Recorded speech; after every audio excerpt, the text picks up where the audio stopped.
Oh shit, my mic's on. Hello. You weren't supposed to hear me cough.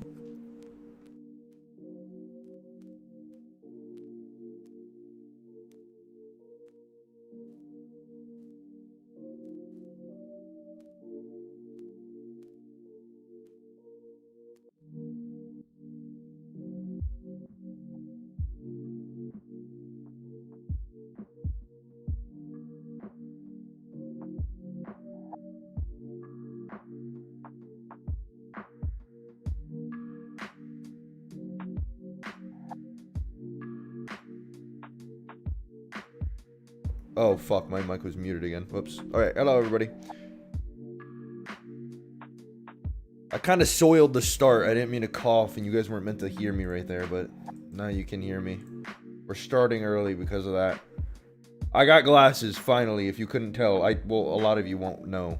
But, my glasses broke because I sat on them. So I went to go get new ones, I went to go get new ones yesterday, and I picked them up, the new ones up today. And I can finally see! So we'll be able to actually drive good, hopefully. That'll be nice. Let me know if my audio's fucked up. I don't think it is. I had some issues with my mic earlier in the week, but I think my audio should be okay. We're gonna do INDY NXT today. A lot of it. Well, I don't know about a lot of it, but a decent amount of it. We're gonna drive a couple races at least. They're separated by an hour, so I'm gonna have a lot of time to talk, which is what I like to do, is talk, so. Hello, everybody. Hello, hello. You know, someone made a song of BFA. What is BFA? Of BFA being a murderer? I don't know who that is. BFA. Big fat ass. Cough, baby, cough. But yeah, let me, cause I know, my chat box doesn't, it doesn't really matter. Do I need to set that up? Do you guys care if there's a chat box on screen? I don't know if that really matters. If you do care, then I'll set it up. I just don't know why it was broken last time. Probably has something to do with my settings. I don't know. You don't care? Alright, fuck it. I'm not gonna set that shit up then. Fuck that shit. Fuck that shit. We don't need a chat. We don't need a chat box. But hello, everybody. Hello, hello. We're gonna do some INDY NXT. Let me get loaded into the session. We have 20 minutes before the race. I have to practice just a little bit. I have to do a little bit of practice. I did a couple races earlier this week. These races are iRating and safety rating grinds, dude. So we should be able to gain some shit. Oh fuck, dude! I forgot to turn stream delay off. If that was a thing, oh whatever. It's not that bad. Have I tried iRacing in VR? Yes, I have. My VR is dog shit though. So it wasn't a great experience. I've never done a race, but I've done practice. But I have, my VR is like the Rift. It's like an old Rift. I don't know exactly which Rift it is or whatever. But it's ass. And driving iRacing with it is a terrible experience. It's very blurry. The FPS isn't all that great. It maxes out at like 70 FPS. And like the focal point of the lens is kind of, it's not correct. I don't know. I don't know how to explain it. It's just not a good VR. If I had a better VR, then I would do it pretty consistently. I would do it more often, I guess you could say. But I don't have one. I don't have a good VR, so, and I'm not going to spend money on it. I don't think it's worth it. I do not think it's worth it. Quest 3, because I have a tiny single monitor, it's very fun. Yeah, I mean, if I had a tiny monitor and I needed to make up for, like, my monitor or something like that, then I would 100% use my VR if I had a better VR. But I just think compared to, like, I'm not shitting on VR because VR is a good thing to have. It's not a terrible thing to have. It is a good thing to have. But if you have a good single monitor or you have triples, I think those are better than a VR just because it, in terms of realism, yeah, it takes away from immersion, but it does make it a lot easier to be consistent in races. You have less head bob, obviously. Like, it's easier to kind of focus your eyes on where you need to go rather than moving your head, if that makes sense. I don't know. I also think, like, having a lower FOV, which in a VR you're kind of forced to have an open FOV, having a lower FOV does make it a lot easier to drive a car in iRacing. That's one of the biggest things. It's mainly consistency for me. It's a consistency and, like, driving thing. And obviously, yes, you can get used to VR and get good at VR. We have a friend in the Discord, Cameron. He's 7K and he drives only on VR, so you can get good with it. I'm not saying it's like something you can't. It's just I feel like it's easier for me to drive on a monitor.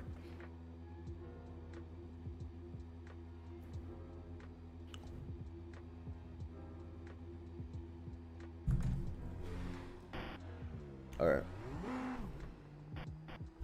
Okay.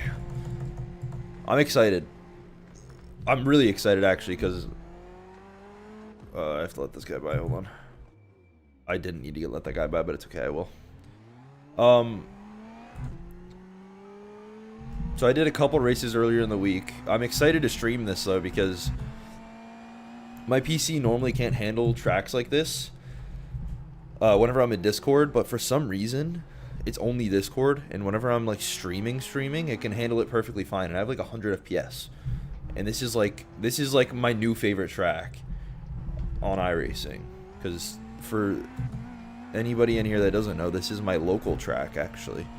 This is the track closest to where I live, at least on iRacing. So it's really exciting to be able to drive this track, and it makes me a little bit biased towards how good of a track it is, but it is still a really good track. Left side. Clear on the left.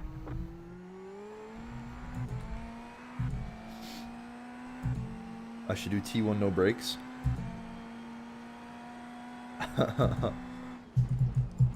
That would not be a good idea at this track, I don't think. Are you reciting my last video or something? Like you want my brakes to fail? Because that would not be fun. I've already been through that.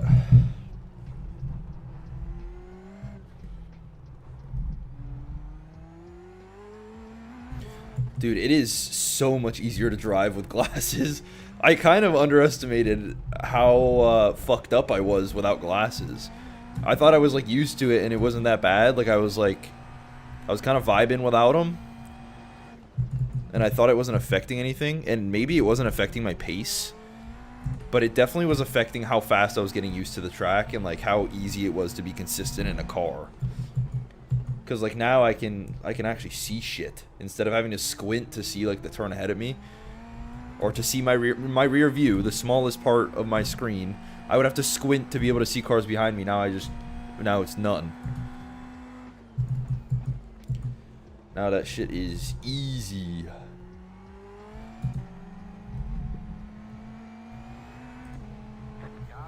Wow. Interesting. My stream delay still seems large. Yeah, it probably is. I forgot to fucking fix it. It doesn't really matter that much though. I'm going to be reading chat, but especially at a track like this, it's going to be very hard for me to read chat. So like, a lot of it is stream delay, but a lot of it is also my brain not being able to read chat fast enough while I'm going through corners, if that makes sense. I'm only going to do a couple laps of practice and then I'll talk to everybody again, but I don't know why. I am so fucking terrible at reading chat and driving at the same time. Like, it's not something I can do. I feel like I used to be able to do it. I don't know what the fuck happened to me, but now I can't. Maybe it's the positioning of my chat next to my monitor. What broke in my brakes? The load cell sensor itself. So if you go on Fanatec's website, or I was gonna, no, never mind. I don't have it anymore because I sold it to my friend. But if you go on Fanatec's website, and you look up their load cell sensor, it's like a little black piece with a wire on it. That shit like collapsed basically. And I mean the brakes, I have the Fanatec V3s, so they are very heavy brakes, and I don't think you're supposed to run them at max force. I think they break a lot easier if you do. I mean, evidently they do. So I expected it to happen eventually, but not going into turn 1 in the middle of a race. Like, with how much more time I spend in practice sessions, why the fuck did it happen while I was in the middle of a race battling with somebody? It could have happened at any other time, but no, it just happened while I was in race. And it's a little black piece inside of your brake, and that's the thing that broke. Really stupid. Whatever. I have better brakes, or I have newer brakes now. I have a newer sensor.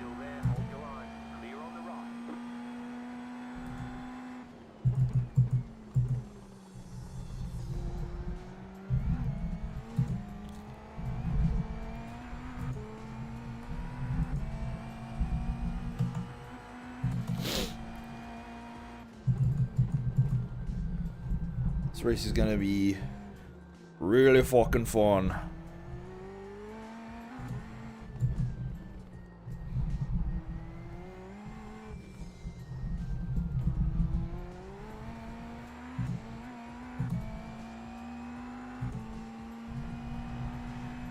Alright, I'll finish this lap and then take a break and recheck because I am a terrible streamer. I am an L streamer.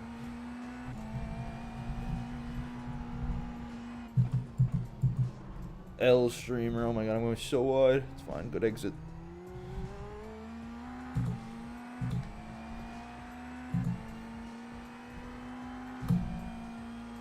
Alright, we got 15 minutes to the race.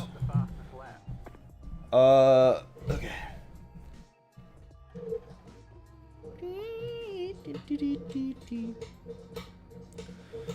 Try turning off hardware acceleration on Discord. I have. It makes Discord look terrible.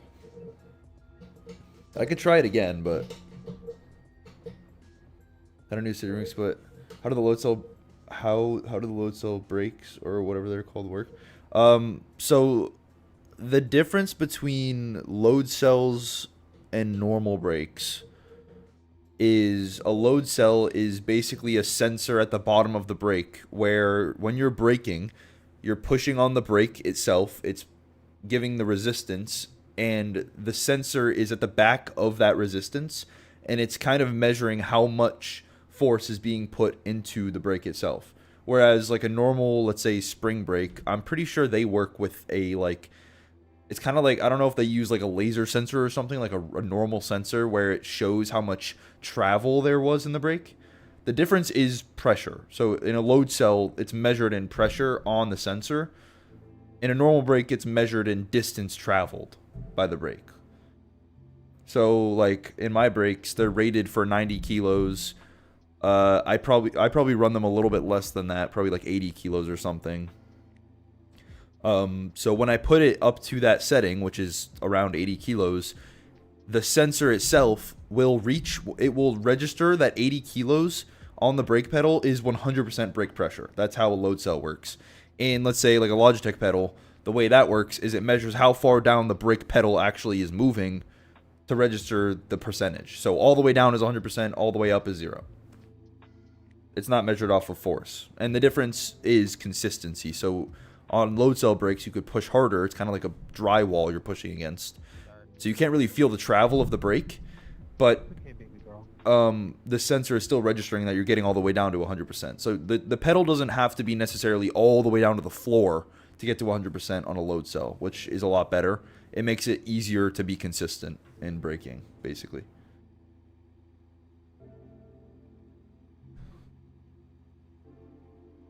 Yeah, it's not force feedback on the brake. It's more they do make brakes that they're called active. I think they're called active brakes or something. It's something like that where it literally does have force feedback within the brake.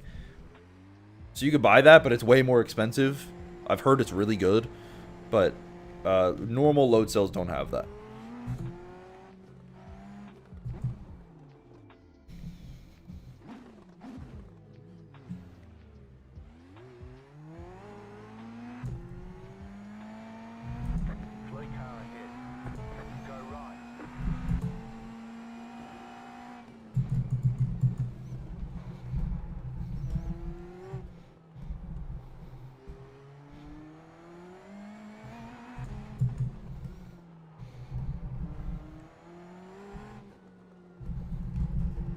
Oh, buddy.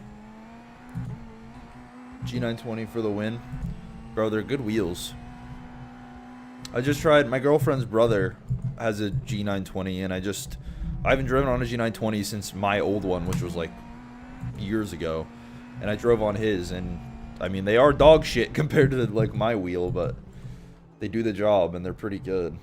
It brought back a lot of memories driving on a G920. That shit was actually really fun. They definitely do the job. And his brake pedal, his pedals were actually like nice.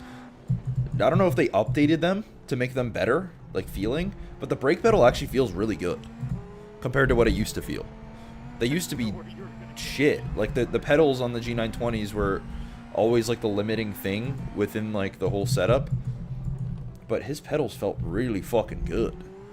So I don't know if they must have, yeah, they must have updated it to feel like that, because mine definitely were not like that.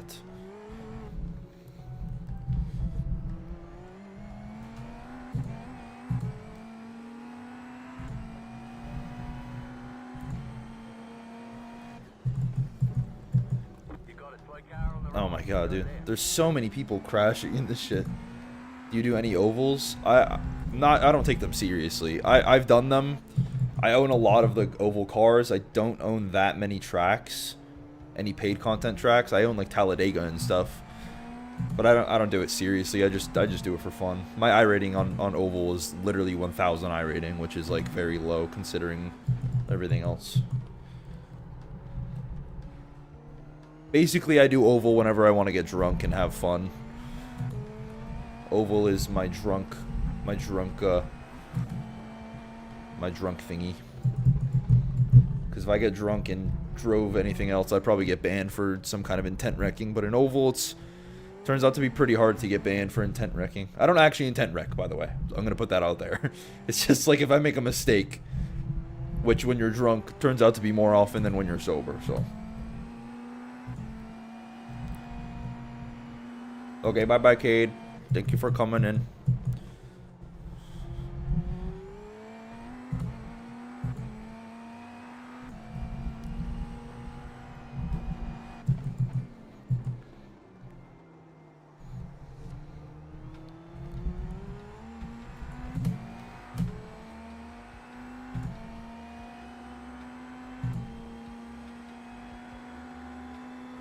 Yeah, my load cell, I have the V3s, the Fanatec V3s. They are very stiff, and I love them being stiff.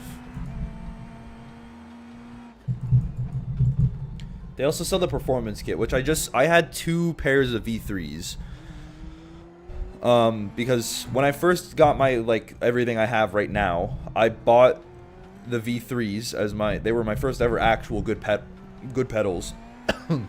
And at a certain, I think it was after like 5 months of owning the first pair, I took them apart to fix something on them, and then I put them back together, and then the actual elastomer inside of the pedal got like flooded with the lubricant that you're supposed to put on it, and it felt very gross when I pushed down on the pedal. It felt terrible. And at the time, Fanatec was in between whatever the shit they're doing now, or whatever that shit was that was like being done with their company, going between them and Corsair or whatever. I have no idea the lore on that, but they were like, as a company, they were failing, and all of the shit on their website was sold out or on back order. So my pedal, I was just here with these shitty ass pedals in the middle of like starting content and doing all these endurance races with a team, and I had shit pedals. So I had to buy a brand new set of V3s. Even though my pedals worked, I had to buy a brand new set, which is like $400, and I had to put my other ones just in a storage room, because I couldn't buy the replacement parts. They were all on back order. So I had 2 pairs of V3s, and then if you guys didn't see my last video, on the last video, the newer pair actually broke. It failed in the middle of a race. And luckily, I had the second pair of V3s sitting in a storage room still. So I took them back out, took the sensor out of those pedals, and put them in the newer ones, and now I have working pedals again. Sorry for the rant, but that's the story of my pedals. And that's the story I tell everybody whenever they're trying to get into Fanatec stuff. Fanatec is a very good company. Don't get me wrong. They make, well, I don't know if you'd say they're a very good company. They make very good sim racing products. Everything else, they're terrible at. Literally everything else. As a company, they don't really do things well. But in terms of their products, they make very good stuff, like quality stuff that, I mean, it's not very, I don't have a good experience of reliability with their products, but like in terms of quality of driving and how it feels on the track, it's very, very nice.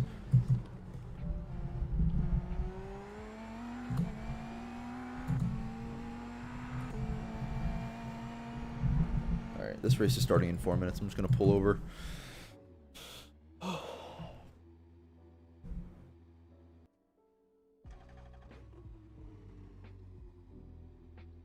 But yeah, that's the story behind my brake pedals. And then recently I actually sold the other pair. So I had 2 pairs. I sold the old one to my friend, and they were broken. I actually sold it to him with the old sensor. The sensor that broke in my last video, I put that sensor in those brakes, and the elastomer inside of the load cell was the shitty one. So I sold him the pedals for $300. They didn't work.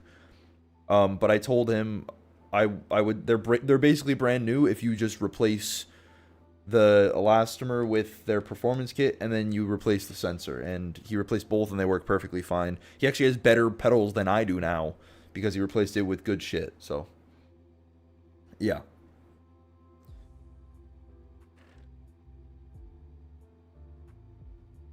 Hello, Frankie. Thank you. I really appreciate it. I love hearing feedback from people.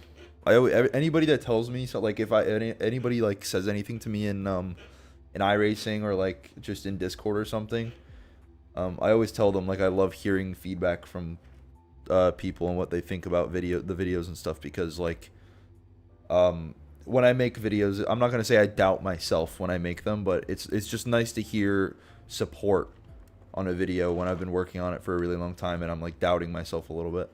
I really appreciate it.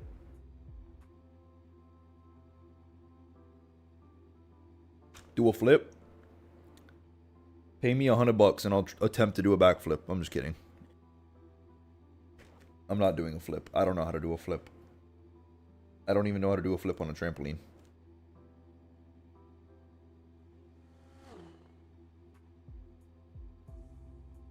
Alright, this race is about to start. This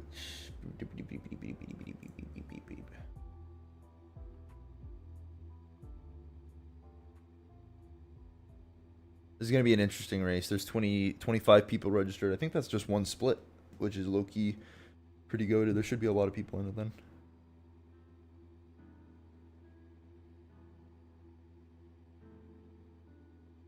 Yeah, I get that I'm the same.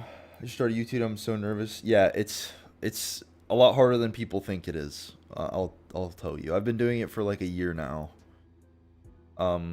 Very inconsistently for a year now, but it's a lot more difficult than people think, especially like commentary and stuff.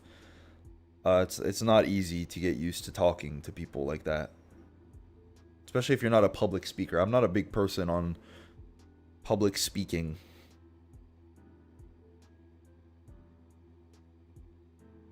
So, I mean, especially with that, knowing that, it's getting into YouTube and doing commentary, like,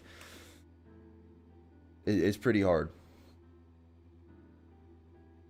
Thank you for making me want to race F4. You're welcome.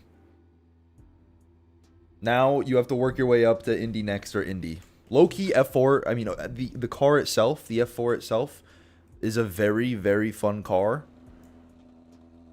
But I've already said this multiple times. I've already said this multiple times to other people, or in videos in general. The F4 community completely ruins that car. Like, that car is really good, surrounded by a bunch of idiots. So, it's fun to drive, but if you can get yourself in the Indy NXT or something, the Indy NXT is a way cleaner version of it, basically. Or basically basically anything in Formula is a cleaner version of the Formula 4. The Formula 4 is very fun. You can push the shit out of that car. But as soon as you get a license class up, dude, it's heaven. I love Formula so much. Joey Lotrecchiano Racing.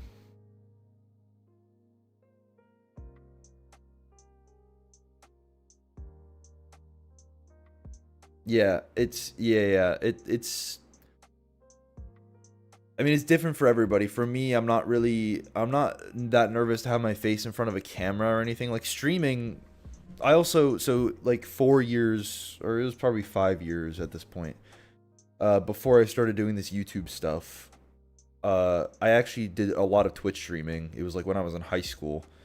And that's how I paid for a majority of my old PC, was through Twitch streaming. And yeah, so I'm used to streaming and stuff like that, just talking to a live audience. I'm not really that like nervous about or anything. It's more of making YouTube videos and trying to make quality content and posting it to an audience that isn't watching yet, where that makes me think like, okay, I have to perfect everything about this video, because now that I have the time to actually work on it, I'm thinking ahead about the people that are going to watch it, not the people that are watching it right now. So I'm more thinking about who's going to watch it instead of thinking about like what I want it to look like myself, which is a really bad habit that I'm still working on. And it's especially in like commentary, like commentary is the worst part of that. Like when I'm working on my commentary, it's more of like I'm trying to perfect every word I'm saying, which is really annoying. Because you really don't need to do that. Like when you're talking, you should just be yourself, and the right people will find your content and like who you are. But I am far from being able to do that for some reason. Will I be in the same racing school at VIR? I will, but they moved the date to September. So I'm not going in April anymore, but I will be. It's going to be the same thing Aiden did. Just not in April. Fuck, I just came. Keep talking. Bro, Lamp, your livery is looking goated on the track, dude. I'm still debating if I'm going to go to Sebring tomorrow. I could just stop by Sebring tomorrow and just go. I might go to the track tomorrow. I just need to figure my shit out. I have all day tomorrow to decide. I could just drive over, but... God, that livery is good looking, dude.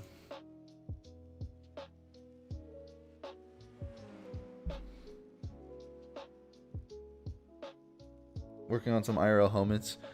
Yeah, I saw your... Is that what you were talking about, or what you were posting on your Instagram story? I saw that too.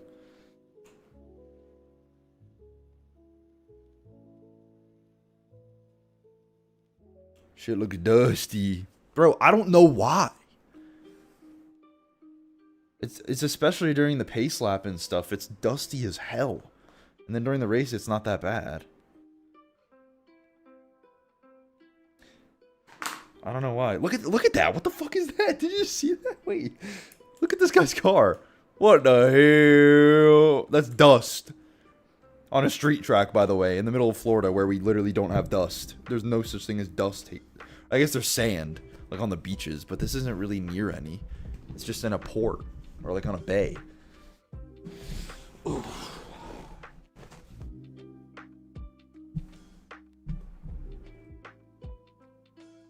Okay. I haven't even checked what car I am or anything. This could be interesting. Hold on.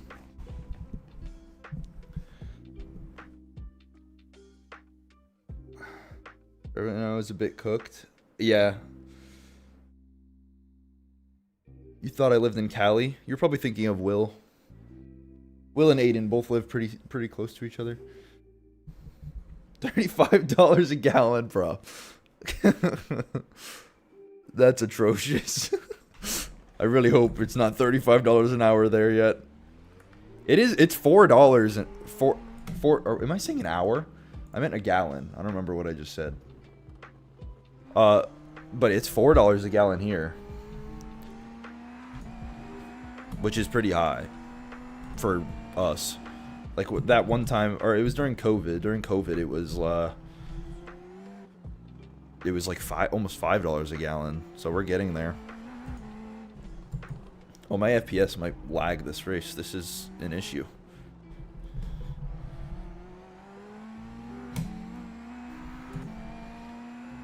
Alright. Time to lock in.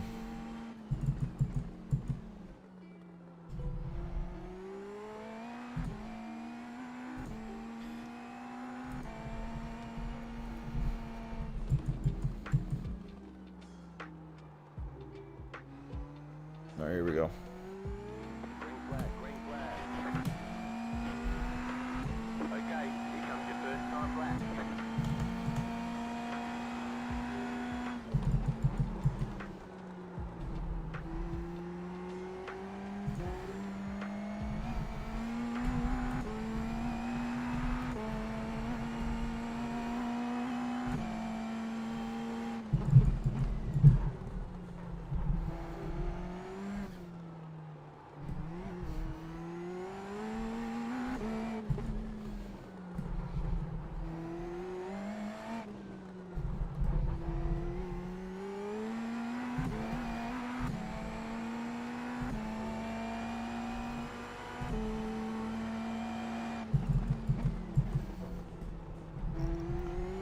Oh my god, I overbroke on that corner.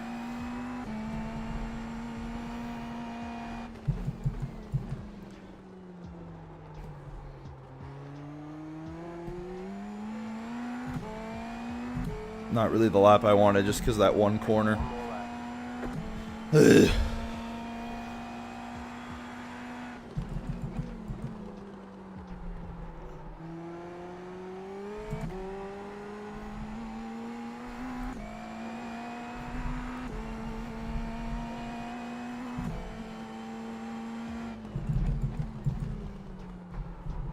Oh, this is not going to be it either.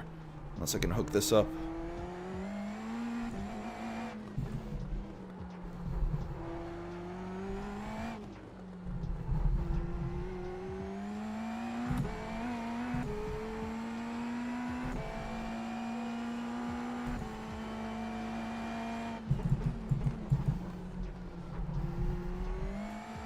That was a little better. I lost time on exit for some reason, though.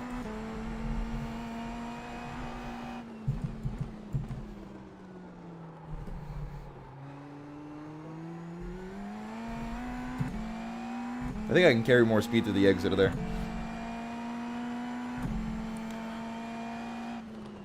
Okay, that should be, yeah, P2. It's over. Okay. Holy moly. Okay, P2. Let's see what P1 did. Oh yeah, we're right next to P1. P1 did a 05 flat too.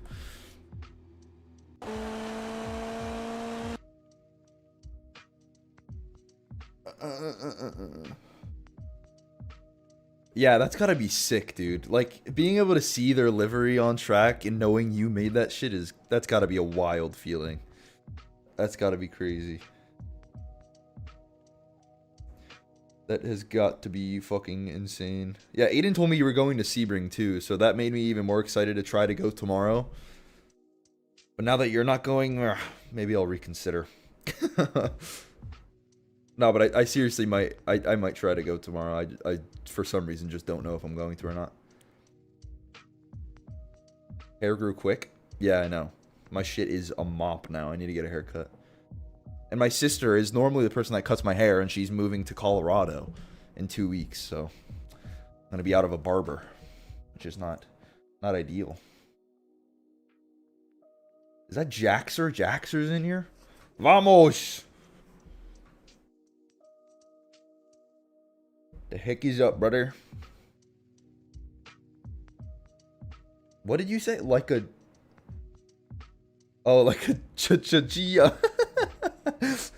Literally, bro. Bro, I have a Bob Ross shirt and my hair low-key looks like his right now. Hold on, wait. My shit isn't even crazy. It's kind of like down. It's not even that big. What's bigger than a tree frog? What's bigger? What? What'd you say? Joey, what's bigger? A tree frog? What are you saying?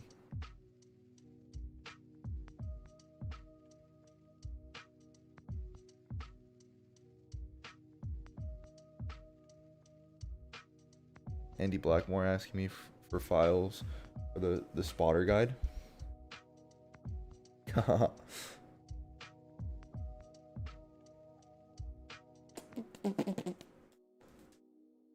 My dog just be walking in my room and shit. Where is he going? What is he doing? All right, let's look over. Are we still P2? We are still P2. Oh, I think the leader went faster actually, but he did a second lap and went faster the second time. Still basically like on par with him though. This is gonna be a close race. It's always a close race, especially with the battery system. People like to dump their shit at the beginning of the race, so and I don't like to do that. So I'm probably gonna get overtaken by a couple people. But something I learned earlier this week is at this track with this car, you really need to take care of your tires or you are going to, like, you're going to lose it near the end of the race. So I'll allow anybody to overtake me at the beginning. I'll let them be my guest. Go ahead. But I'm going to really work on trying to save my tires and my battery. See if I could get something at the end of the race. It's a long race. It's 18 laps. So I think it's like 25 minutes, like an old peak-up race. Or a peak-up race, I guess. 1,000 F4s versus one semi-truck. Who wins? What, in a demolition derby or a race? What's your iron open wheels? Like 20, I think it's 2,600 now. Earlier this week, I did a couple races here with this combo, and I got like 250 I rating from that. But before this season, I was in D class in Formula because all I did was use Formula to fuck around. And it's not easy to gain safety rating or I rating in F4, so I'm glad it moved me up a rank. Because now I can actually grind SR and I rating. Okay, hold on. Let me close my door.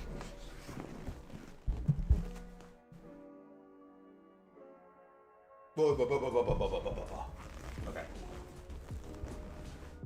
Alright, we're locking in for this shit. But yeah, I'm going to play... The beginning of this race, I'm going to go really passive. See what I could do to just... I'll defend people, try to maintain my position. Bro, I just closed my... Get out. I just closed my door and my dog opened it. Whatever, I'll keep it open. But I'll try to maintain my position as much as I can. I don't know if it's going to be that possible, but we'll try. Okay. One to go. Next time by. Line up on the left side. Pit road is closed. Gonna shadow race me? Fuck yeah. Estimated SOF is Give me the tow 500. with your ghost car. Give me some tow. Tight field today. Look for opportunity.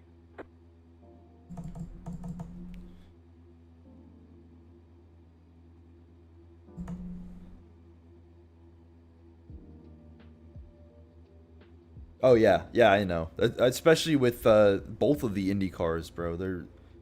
The tire models are fucking crazy. It's honestly like I love the tire model of like even the old Formula cars. I know it's like not as realistic as like how realistic the new sports car tire models are. I understand that, but it's like I think it's more fun to drive on. The INDY NXT is obviously an updated tire model from the old Formula tire models, but it's still more fun for me to drive on compared to sports car, I think. Like the way it heats up and everything and the way it wears down it's so good, dude. I love it. You can feel the tire wear really quickly. Like in the sports car, it sneaks up on you just slow enough to where you don't really notice it that much until it like is really bad, but in these cars, like, it doesn't sneak up on you. It hits you like a fucking wall, dude. And I love it. Dude, this is what I'm talking about. Look at the dust. Why is there so much dust?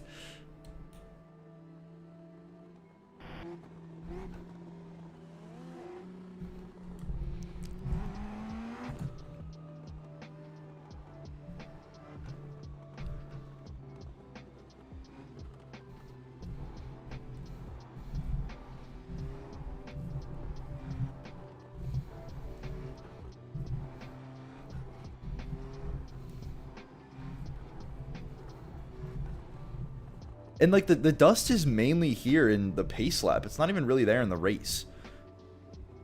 Is it just because we're moving slowly that it shows that it's getting kicked up more? Or, but that would make no sense. It would make sense if it got kicked up more when you're moving fast. I just don't know. That's weird.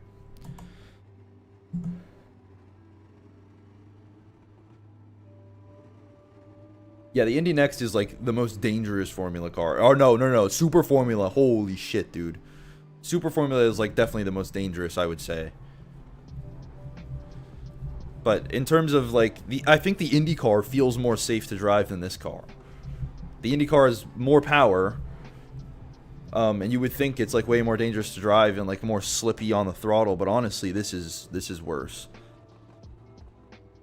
But that's what makes it fun. You have to like you actually have to like drive the car instead of just fucking like the old F1 cars or something where it's just like you're just fucking around. And this you actually have to pay attention. It's really nice.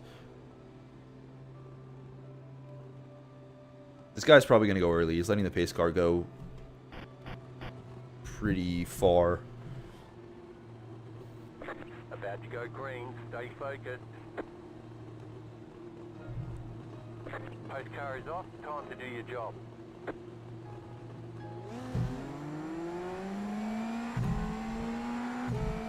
Green.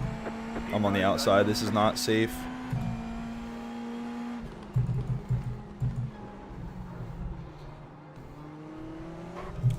Right side. Still there.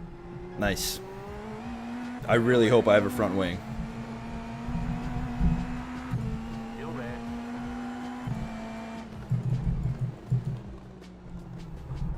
Stay on the left. Clear. What the fuck, dude?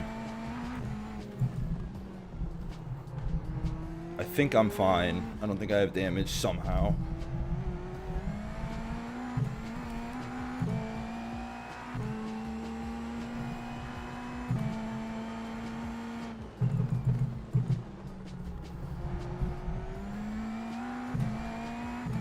We have no connection to the leader anymore, which is great. And this guy, I'm pretty sure, is not going to be quick enough to keep up. Oh, what the fuck? No, I rode the curb. Alright.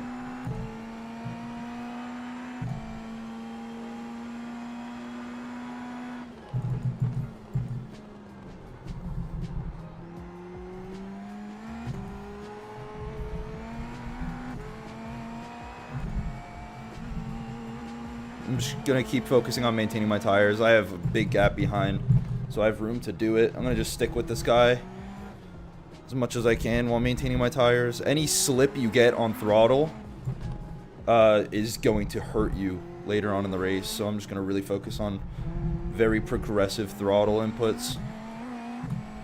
I'll use a little bit of push to pass every now and then just to keep up on the exits, because he is probably going to be like abusing his rears, which I don't want to do. So I'll just make up for it with push to pass if I can. But it's a battle between me and him. The leader is going to be gone.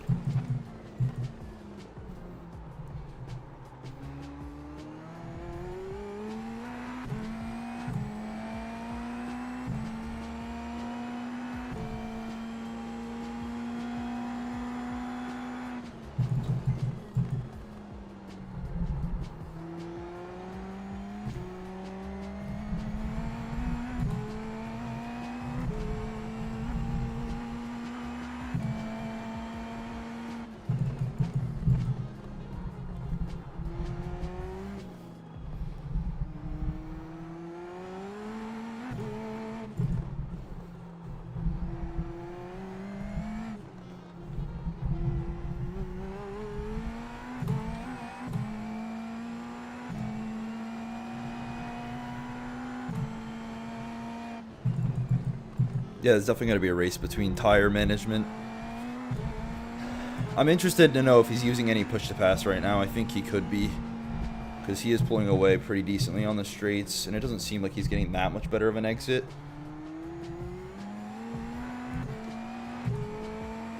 Like right here, like yeah, you could, yeah, he's definitely using push to pass.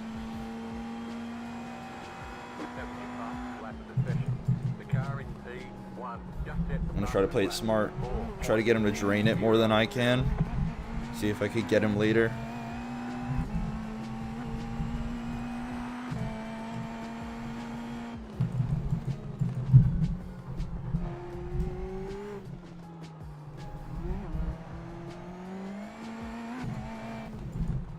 Just braking very early for this corner.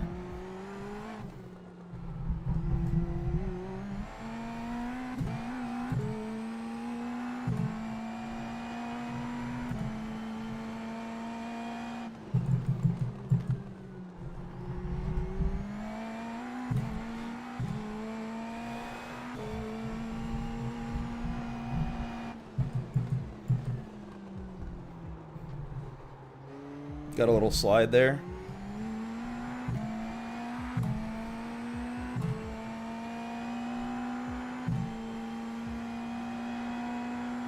Just check your fastest lap of the session. Lock up.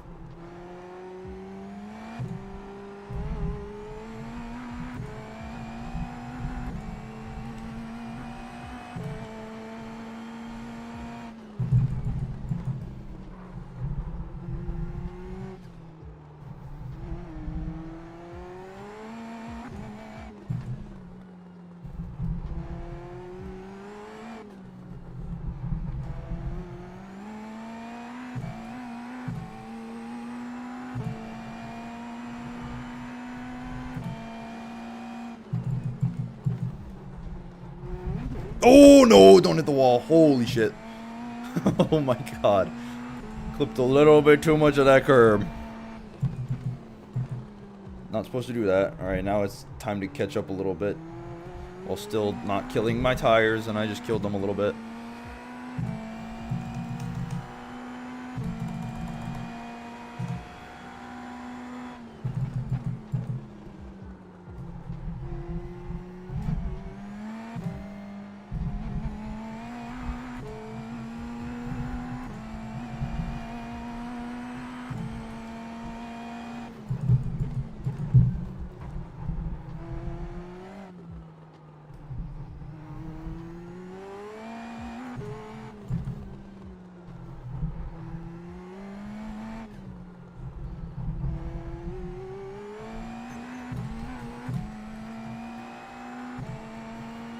Yeah, see, I could already feel my rears starting to go a little bit, and I can kind of see that I'm not really pushing my rears as much as he is. I've seen him make a couple mistakes. I've made one.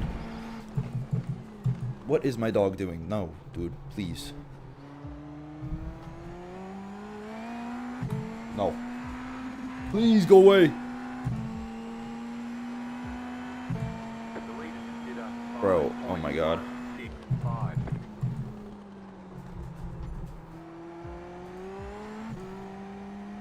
Chewy, what are you doing?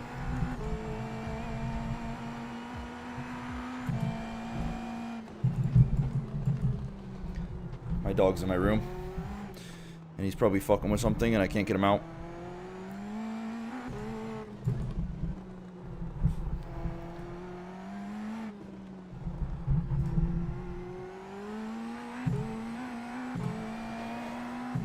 How long is this race? It's 18 laps, around 25 minutes. So we're still basically like in the early stages of it. We're on lap, I think, I'll check after this. Hold on.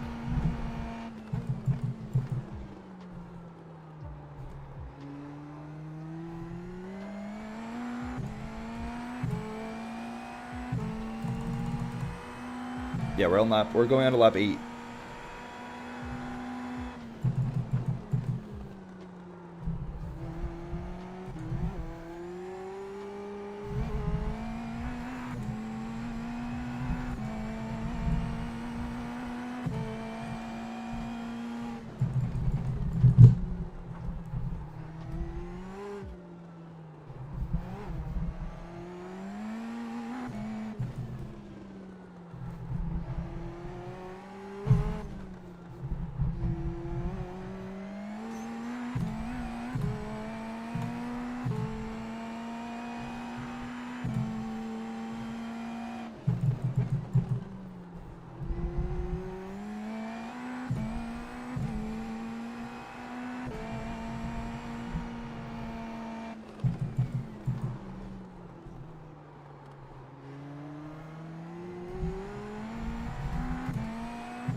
Oh my god, dude.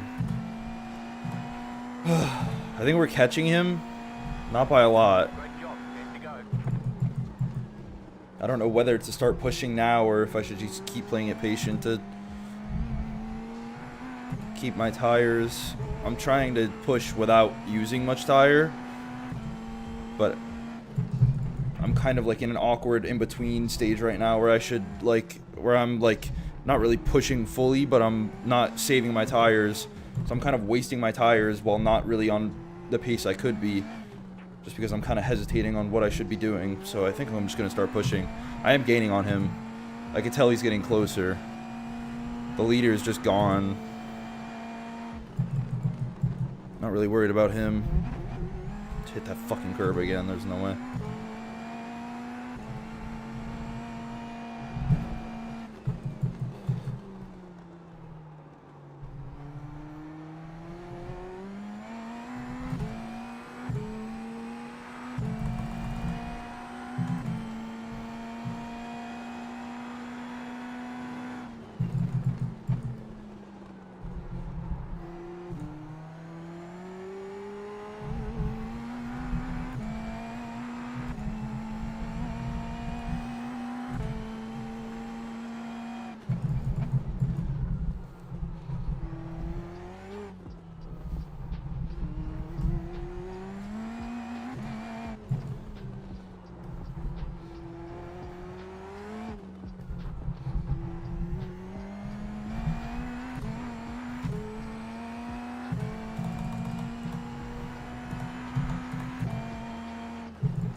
The leader is slowing down a lot.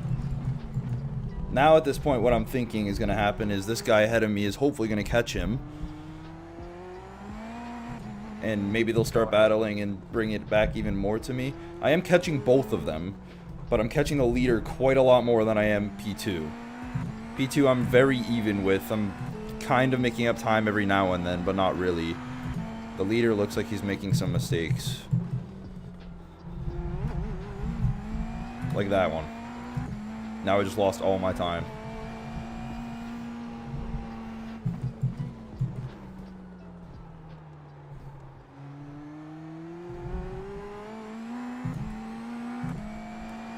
Yeah, I'm gonna chill out, save a little bit more tire, let them try to hopefully catch each other. That would be nice. If not, I'll just settle for P3. I just broke way later than I normally would.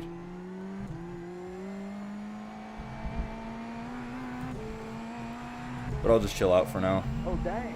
Because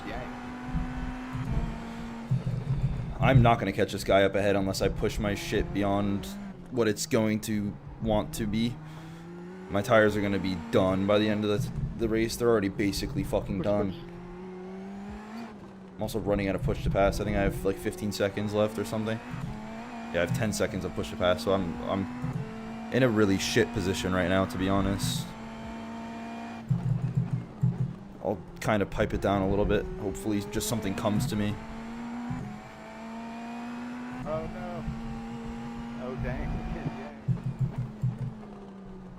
Oh dang, this guy doesn't know how to brake. Which one? Wasn't it? It could have been Ben. He races Indy NXT in real life. Does he push people wide in turn 1 like that in real life too? Hey, driver's that far.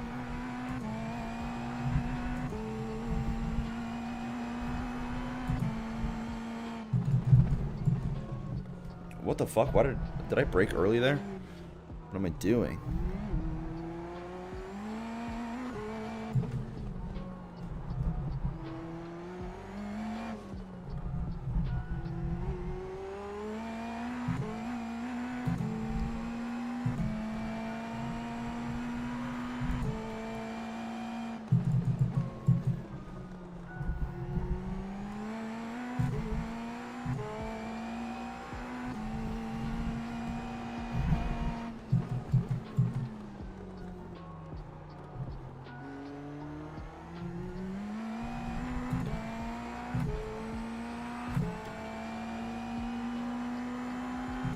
I believe in the plan. The plan is not coming to fruition, I don't think. Podium is looking good. At least we'll get P3. I mean, P3 is very solid for what my I rating is right now. And my safety rating, I have 0x. This track is, like, so good for safety. It's unbelievable. I'm very lucky I didn't get a 4x there in turn 1. So I'll just take a good 0x race and a good I rating gain.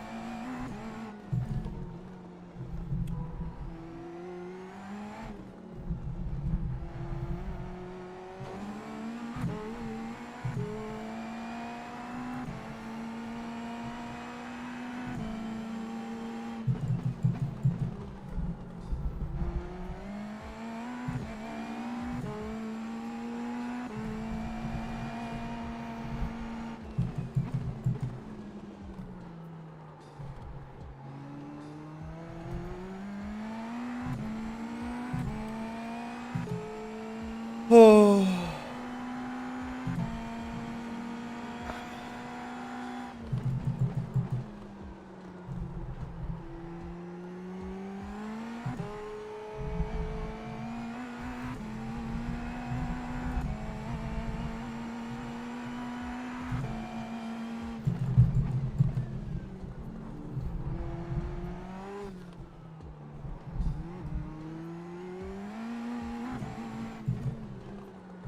Oh my god, that was very loose through there.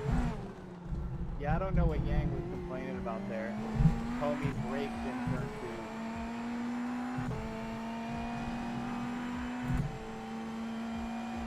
2. Maybe just got caught off guard. Wait, I don't think he braked too much. I don't need it, so. Like, IMP1 is low-key quick. Pretty quick, though. But the more I've driven it, the more my line has changed a lot. I'm gonna let some of you guys leaders die after like turn 4 and 5. Go ahead. You're at St. Pete Racing USFs? What the fucky? I was gonna go to St. Pete. I went to St. Pete. Holy fuck, I'm about to die. I'm not even paying attention I'm gonna anymore. be honest, I don't really feel bad. Yang is on his alt account, so. Bro, I went to St. Pete the week before. Oh my god, who's dead? I didn't even notice. I put the chips on the table, baby. Oh, sorry. Okay. I went to St. Pete the week before, like the actual races and stuff. And they were still building the track. And I was telling my girlfriend, like, I need to go to this. Because I knew a good amount of people that... Oh my god, bro. I knew a good amount of people that were racing... like MX-5s, and I'm pretty sure... No, it was just mainly people in MX-5s. And I just wanted to see what it was like at St. Pete. I've never been to one of the races before, but I live right near where they build the track.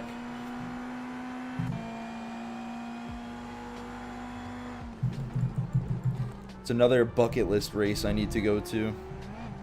There's no excuse for me not to have seen one of the races yet, though. I literally live so close to it.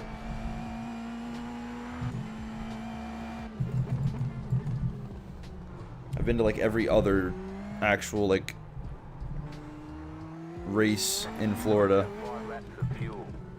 Just not St. Pete.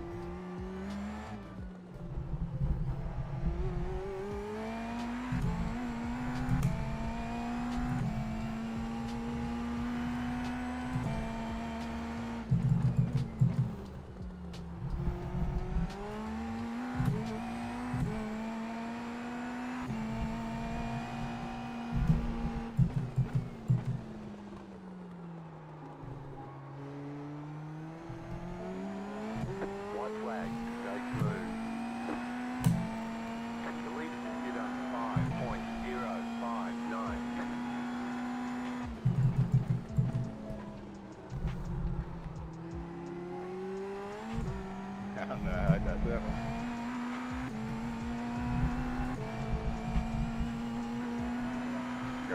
Need a cardiologist. Coming up on lap traffic. Hopefully they don't kill me. Oh, brother. They're letting me by. Thank you.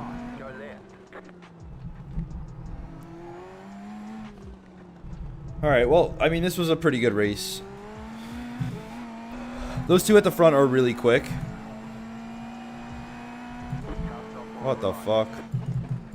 Why are people dying now? It's the end of the race. Can't just survive one more lap. I mean, it was a really good race. I didn't save my shit nearly as long as I should have. I think I was like, I was in between trying to push and trying to save, which is just a dumb thing to do. I was like hesitating on which one I should do, so I was going slow while also wasting my shit. Checkered flag, checkered flag. Pretty sure that's what killed me, or killed my race at least. Nice run, solid work.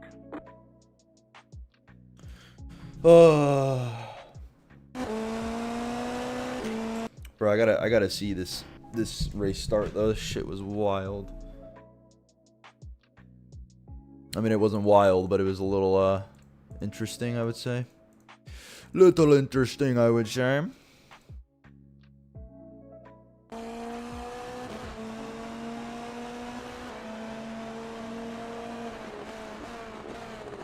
Come on, like,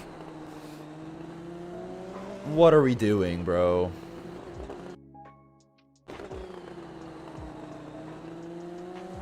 I just don't understand. That's crazy.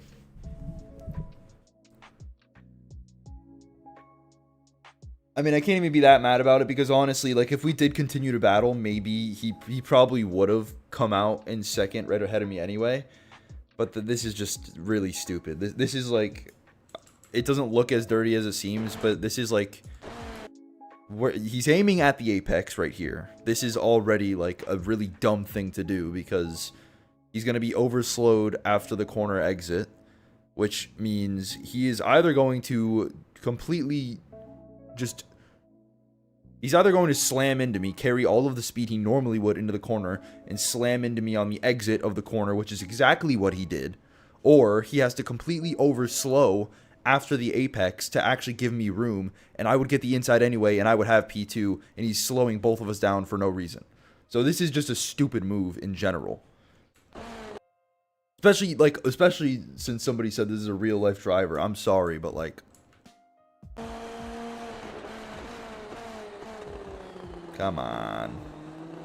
And then getting on throttle. Like, look how far away he is from the actual line. The leader is on the line right here. This is the racing line. Look how far away he is. Even if I wasn't here, where is he going here? What is he going to do? Just hold everybody else behind him up? What is his motive here? I don't understand. That makes no sense. Oh, no, that's gonna get you. Really, that was really stupid on his end. And then look at how much time we've lost to the leader at this point. He had the pace to keep up with that leader. Yeah, he had the pace. He just completely fucked it for himself. Whatever. Yeah, I check. I'm not gonna get too angry about it. I already did get angry about it, but I'm not gonna get even more angry about it. That was just dumb. We got big gains, which is nice, even though you can't see it. They're both beyond my webcam. That's crazy. Big gains. Good SR, really good iRating. I want to get back. I want to get into like 4K iRating in Formula. Bro, this guy is like not even high iRating either. He's low iRating. He is 800 iRating in sports car. Are we fucking for real, bro? What? How?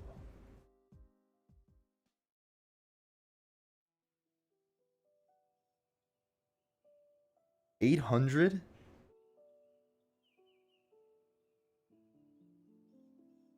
$800's wild. Okay. Cool. Alright, next race, 18 minutes. Oh. Interesting.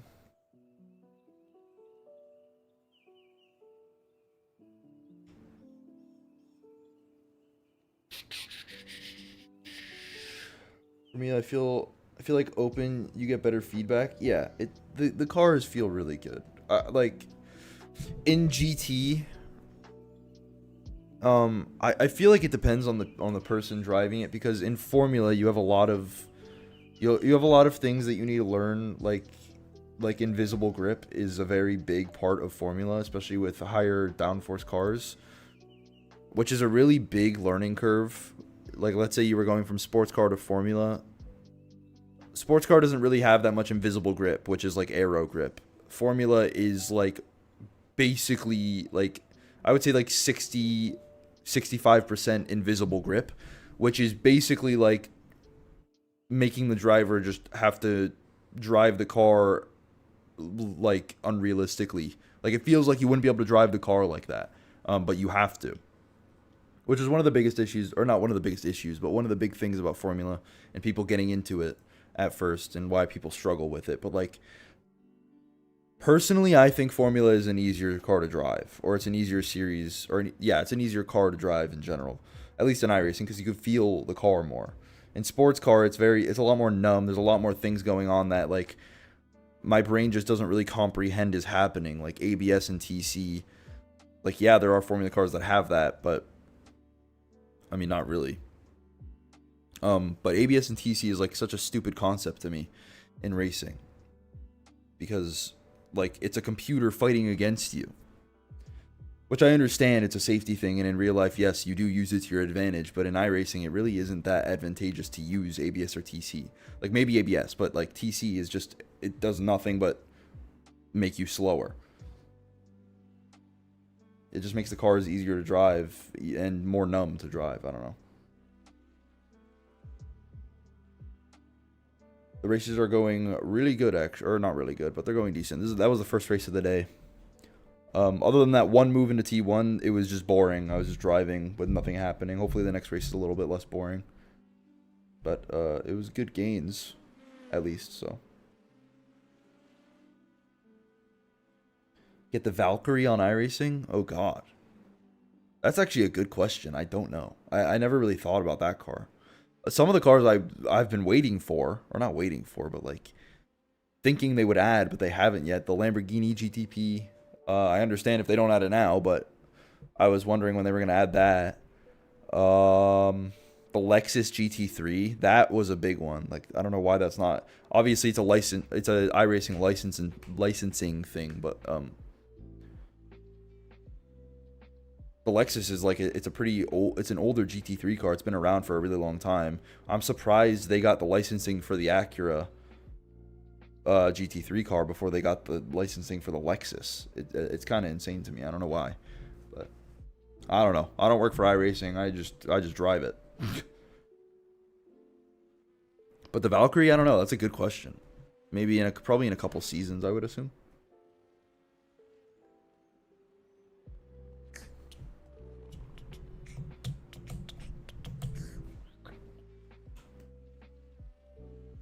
Drives IRL Indy next, bro. That's wild. He was quick, but that decision from an IRL driver is crazy. I don't know.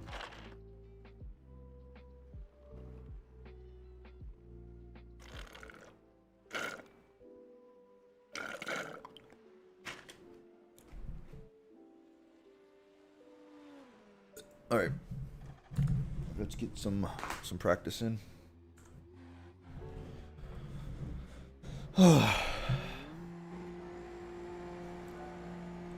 What graphics card?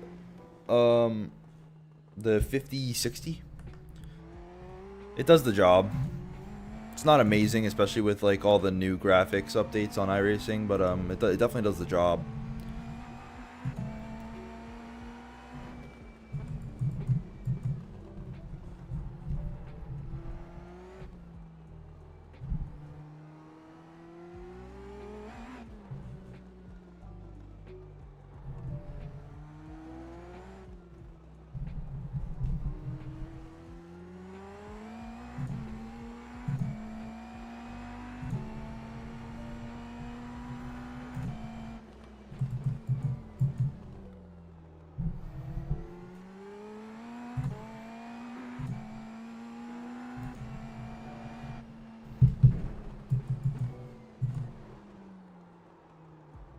Car on your left. Clear.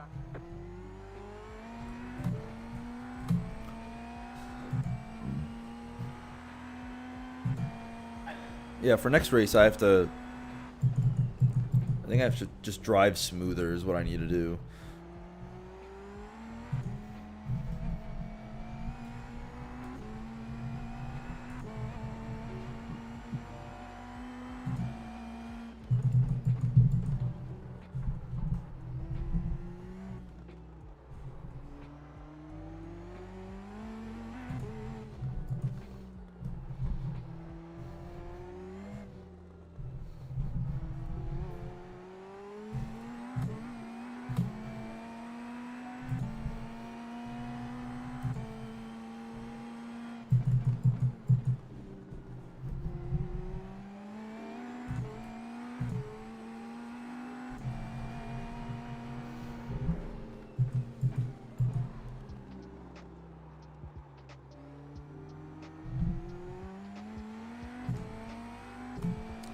boom, boom, boom, boom, boom, boom.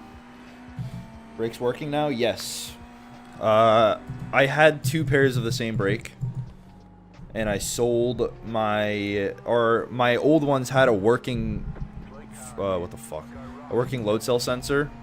So I just snatched them. Holy fuck. I just snatched the sensor out of those brakes, put it in the ones I have now, and then my friend actually was looking for pedals. So I sold them to him. And all he had to do was just replace the sensor. The sensor was like $5 online. So I sold him the old brakes, and I told him, like, I'll give it to you for a little bit cheaper. I'll pay for shipping myself, basically, if you just replace the sensor yourself. And he did. And it worked out perfectly. But the sensor was the culprit. They were broken. Yeah, those people were fucking dead. Look-y, wait, I want to look back at what just happened. Both of their cars were like Legos, dude.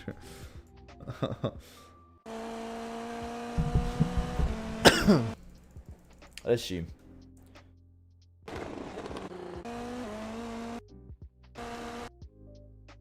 What the fuck? What is my...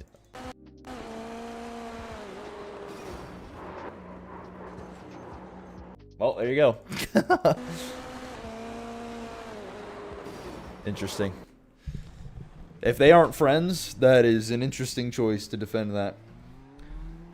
No P-Cup. I low-key am probably one of the biggest P-Cup haters now that they came out with the new car. The new car is just something I cannot mend with. I don't know why. Just can't do it. Holy shit, I was looking at chat. Oh, I'm gonna kill this guy, I'm sorry. J Love with the $5. Oh my goodness. My first ever donation on YouTube. That's crazy. That's awesome. For the beers. Hell yeah. I'll actually make sure to put that towards beers. And then I'll cheers for you. If you're in Aiden's Discord, I literally will post in Chill Zone a cheers with beers that I bought with that money. That's crazy. Thank you very much. I got Moza R5 with mod brake. I hesitate to improve. I have very little experience in Moza pedals or Moza hardware in general. The only experience I do have is I've tried Austin's Moza stuff, which is Aiden's like basically high school friend. I've tried his stuff at Daytona or in Daytona. And I forgot what I don't know what pedals he had. They were spring loaded. And I just did not like them because I have load cell, I have the V3s, and they're very heavy. And then I tried his pedals, and they were spring loaded, and he had like one of the lightest springs in there. Dude, to push that pedal all the way down, it was maybe like 10 kilograms at most. Like it was like it was no pressure, and I just can't drive like that. Like that is not something I could drive a sim on.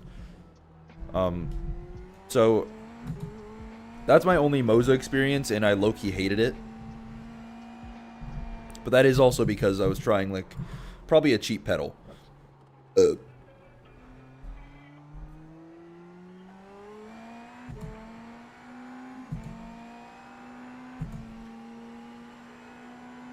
You're in the Discord, bet.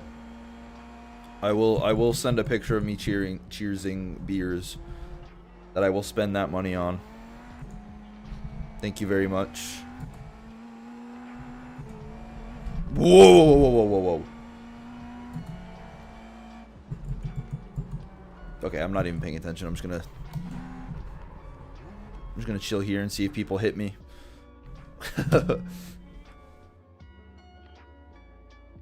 We in that chord. I bet P-Cup wasn't a spa, but I remember meeting you in a spa practice. Dude, the P-Cup. Oh! Bro. You fucking whip that shit. Yeah, no, the P-Cup, I don't know. I hate to shit talk it as much as I do, but like people need to understand that I grew up through iRacing. My journey through iRacing was revolving around the old P-Cup. They introduced this new P-Cup that is terrible, and they've completely ruined everything that I know. So that's why I don't like the new pickup. It's honestly really bad for me, at least. Like, obviously, it's a good car. The bouncing obviously is an issue, yes, but if you're new to the pickup, you haven't driven the old one religiously, the new pickup is a good car. It's not bad. I know it's not bad. It's like the lesser version of a GT3. It's the same thing. But I just can't get my head around it. It's not that I can't drive it, it's just I don't want to try. It's not worth my time, honestly.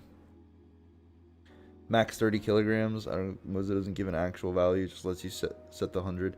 Yeah. For sim racing, at least in iRacing, I think the lowest kilograms I would probably go realistically on my brake pedal is like 50 kilograms. Just because, like, I mean, anything less, I would, dude, it would be. I would be way too inconsistent on the brakes, and I'd be locking up everywhere, shit like that. So I would never go below 50% personally.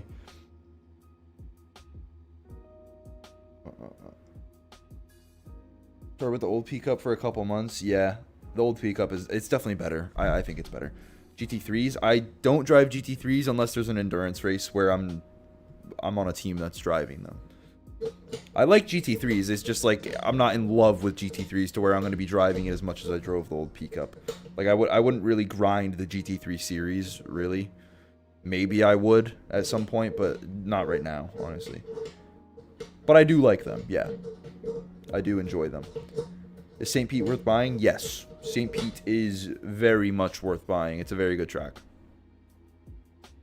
Very good track. People say, a lot of other people say it's, I'm very biased because this is my local track, but a lot of people say it's like Long Beach. Oh my god, I'm about to fucking die. I'm about to die. Oh, never mind. Dude, why is this corner so deadly? I feel like that one YouTuber that sits at YouTube corner at Nürburgring just watching people fucking die. Oh my god! I'm actually about to die here. Oh no, I'm fine. Okay. Dude. What was I saying? Fuck. Oh, people say St. Pete is like Long Beach. I don't think it is. I think it's a better version of it. It's a very tight. It's like it's Monaco mixed with Long Beach, if that makes sense. Like, it has the overtaking of Long Beach, but at the same time, there's certain sections of it that are like as tight as Monaco where you literally can't overtake, which I love. It's a very technical track. It's really fun.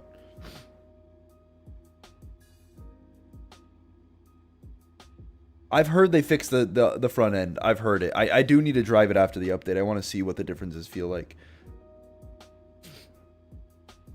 78. Yeah, I think my brakes are rated for 90. I run them at max, so I'm assuming I run 90 kilograms. It's somewhere from 90 to it's 70 to 90, something like that. LMP3. Yes, I've been meaning to buy the LMP3. I need to. It's such a fun car. I drove it on demo drive one time, bro. Oh my god.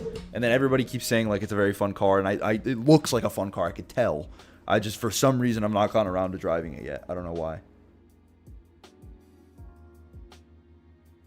Such a good looking car, or such a good driving car. I could just tell by looking at it.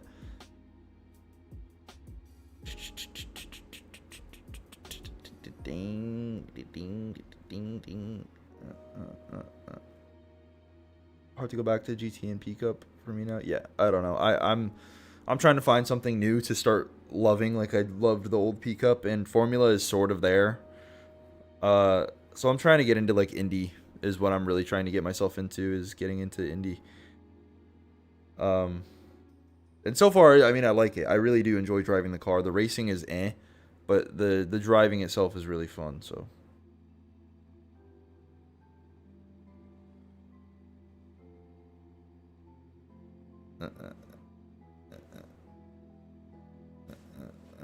Probably ask Rojan. They probably know why that corner is deadly.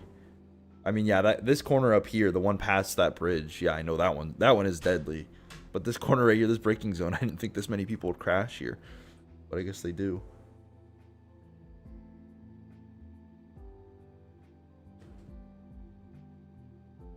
Yeah, it's not even about the money for it. It's literally just about, like, just getting around to buying it and actually putting in the time to drive it. I'm not going to buy it until I feel like I'm going to start driving it. So I'll probably wait until it's at a really good track, which most of the time it's at a good enough track to buy. So I'll just stop procrastinating and I'll do it eventually.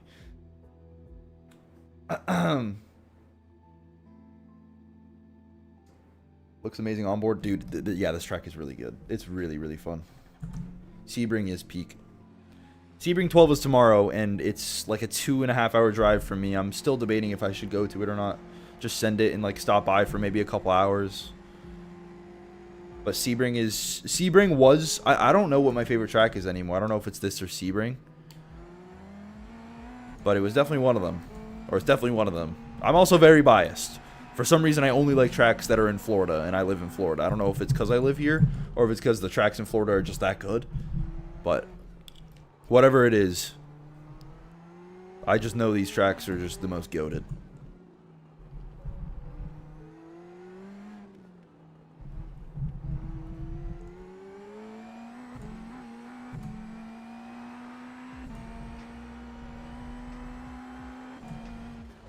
Oh my god, he broke at the 500!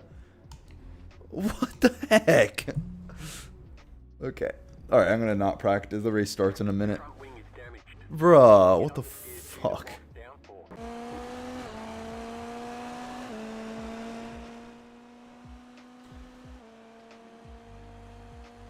It's in Adelaide? Oh yeah, I just recently bought Adelaide, which is a pretty fun track. I actually bought it for P-Cup. And as you can probably assume, I did not enjoy it.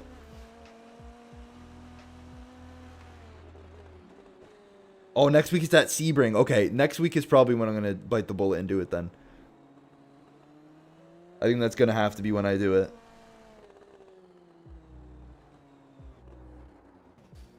Oh, that guy just murdered somebody. Bro.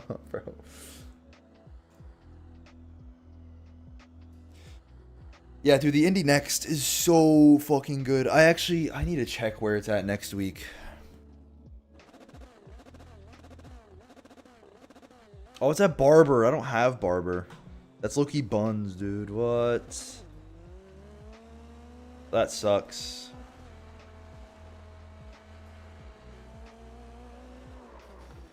Bro, this guy is just wrecking.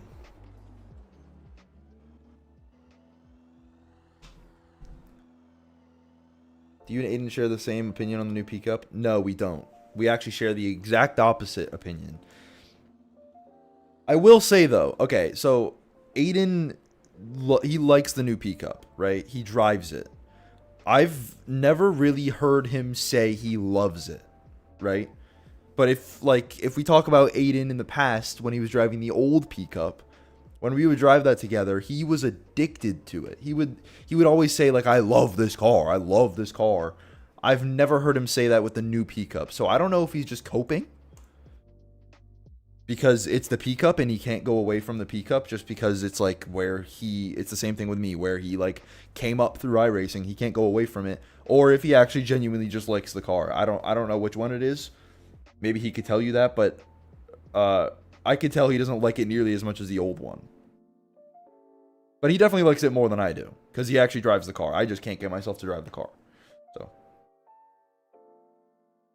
Loving the P-Cup. So I can now love the P3 at Sebring. Yeah. Sebring, I mean, honestly, even the new P-Cup is really good at Sebring. I know it's there right now, but I just don't drive it. Because I have St. Pete. St. Pete's just as good. So what? The P-Cup's on the Ringmeister? Wait, for real? Is it actually?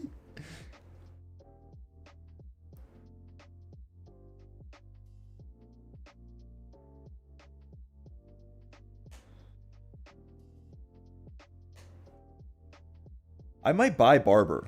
If Indy NXT is at Barber next week, I might just buy Barber. Because I don't know what else I would drive, to be honest. I have to check all the rest of the schedules. Oh, this is a low lobby, huh? We might get a free win here. Actually, I don't know. I don't want to be too optimistic. We are car 6 still, but it's a smaller lobby than last time. Do I have my own Discord? Yeah. It should be in the description of the live, I think. I have Aiden's Discord in there, and I think I have mine too. I don't really use mine as much, but the reason is because there's not a lot of people in there. So I most of the time chill around Aiden's Discord. Because we do share a lot of the same community as well. Like, I came from his YouTube channel, so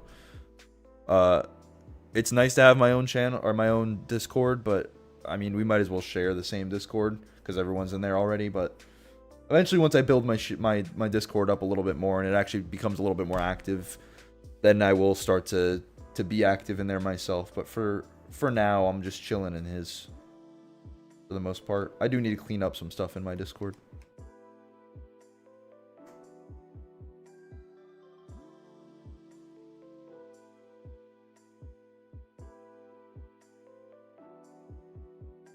Oh, INDY NXT is at the Ringmeister. Okay. I see. Oh, dude, that's going to be really fun. Formula at the Nürburgring is amazing.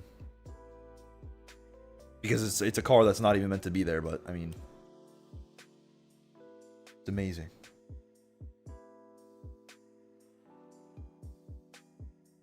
Alright, I'm going to make this my last race of the stream. Just a 2-race stream. I wish INDY NXT wasn't split up by like a fucking hour every session. It's annoying. They should do it 45 like the P Cup. I don't know why it's every hour. It's kind of weird. Am I gonna play the new IndyCar game? I've heard about it. I haven't seen anything on it. But I've heard it's supposed to be very good. So probably. I will probably try it, yeah. I've heard it's supposed to be really good. I haven't seen anything on it though. I told Will. Oh, dude, my FPS is way higher in this session. That's good. I told Will, or Will brought it up, and I told Will I haven't heard anything on it, and he said, "Are you living under a rock?"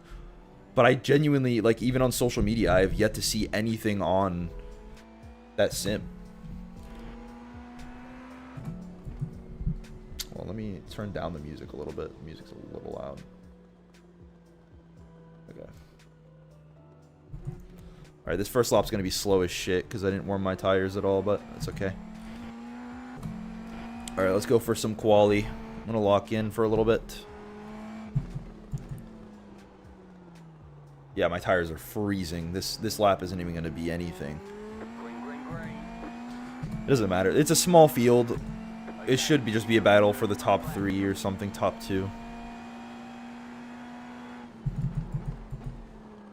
Yeah, my tires are fucking freezing. Oh my god. Alright, this lap's gone. I'll just use this to warm up.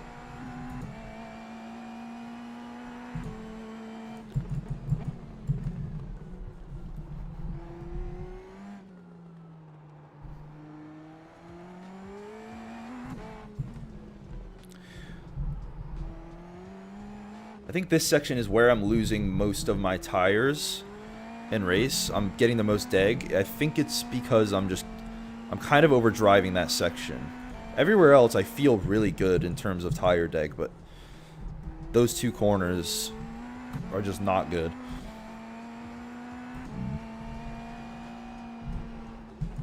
Alright, let's go for a good exit and then lock in.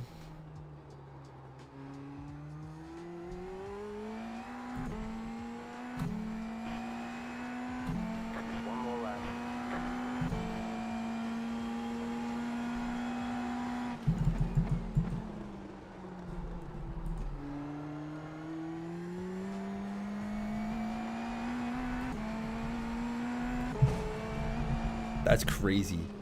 That's so crazy. What the fuck? No. I got a 0x. That's... Oh, dude, we're so cooked. Oh, we're gonna... I mean, it's gonna be a fun race, at least. That should be fine. The skill gap in these races... Holy shit, that's loud. The skill gap in these races is so big that I think I should be able to come back from it pretty easily. But, just a tiny fucking tap. Oh my god, dude.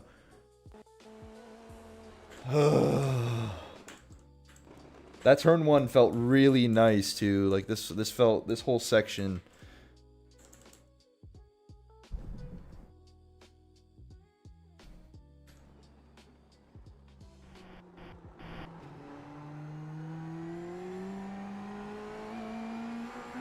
Ah, dude, I just cut too much. I mean, to be fair, I kind of had to. I didn't open up that next corner enough.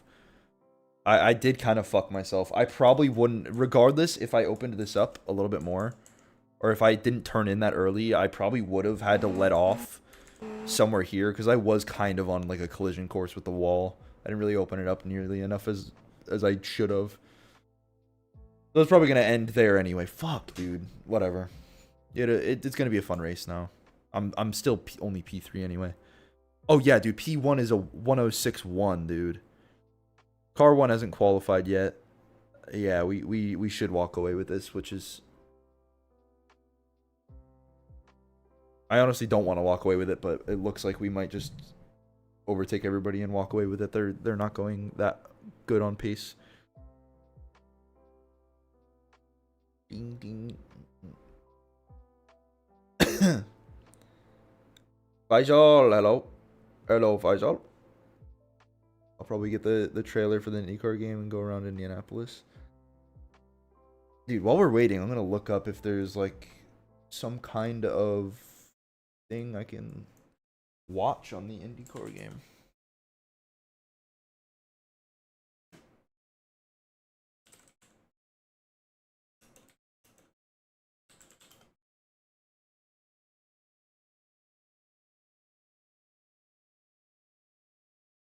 Oh my god, this is a 17-minute video. I don't want to watch this.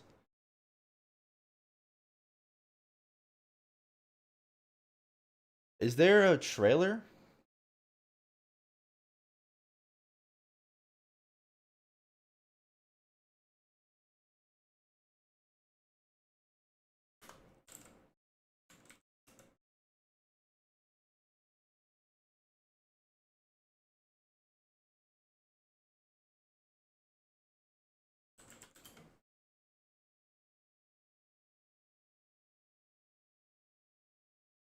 Is there a trailer?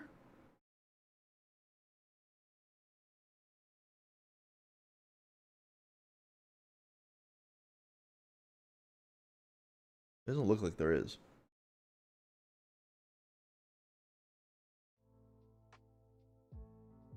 Last race of the live. Joined the Gub Cord. Fuck yeah. Next time don't hit the wall. I'll try not to. Are these cars compared to the super lights? Never raced them. I've never raced the super lights either, actually. I have raced the F3s. I've heard the F3s are more similar to the super lights. So compared to the F3, this car is very, very squirrely. Which I find to be more fun, to be honest. The F3 is more planted to the ground. The tire model feels very sticky. Or not even necessarily the tire model, just the car in general feels very sticky. This thing feels very light and very squirrely. The tires feel pretty hard. They feel like they're a hard compound, and the low speed of this car, it's very hard to get on throttle. Joey and Alyssa, bruh, forgot about that. I just leaked my shit. Bro, I'm not, like, when she did her figure skating thing, like, yeah, I saw it on TikTok, but I don't watch any of my YouTube shorts. So I don't know why I keep getting Alyssa, whatever, Liu on my YouTube shorts. I saw it on TikTok. Is this SFL? No, this is Indy NXT. Much more fun. Alright, we're starting P4 by the looks of it. This is going to be interesting.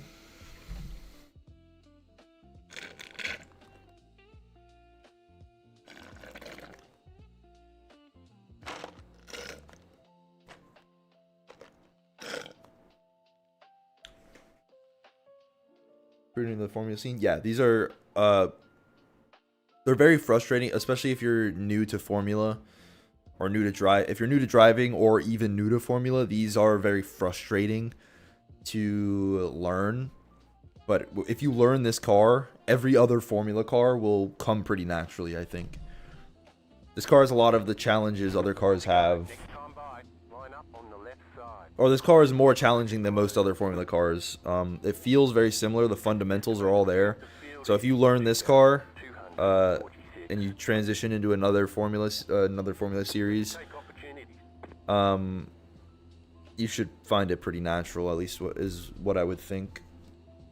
Waiting on the final car's grid. All right, let's see what we could do at the start of this race. I don't even think tire saving is a thing here. Obviously, I'm going to do it, but I don't think it's like a big thing that I need to focus on.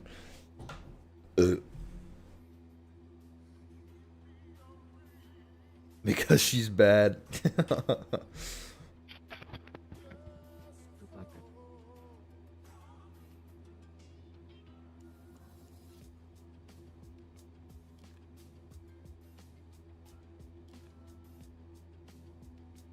Is this car gonna grid? The fuck? Everyone's gridded. Mic check. Yes, I am the new Formula advocate of iRacing. I will be like the Uncle Sam of Formula. We want you.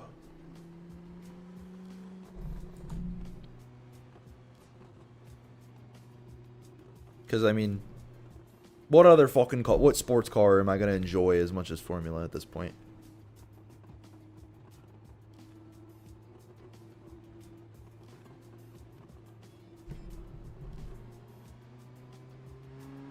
Catch up 2, car.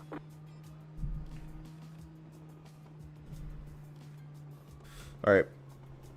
I really hope I don't fall. I'm going to play it extremely safe this race at the beginning, because in quali, everyone is off pace. So I think if I just play it safe at the beginning, I have a long race ahead of me to be able to catch everybody. So I'm not going to do anything risky or stupid at the beginning. I'm just going to play it safe and smart.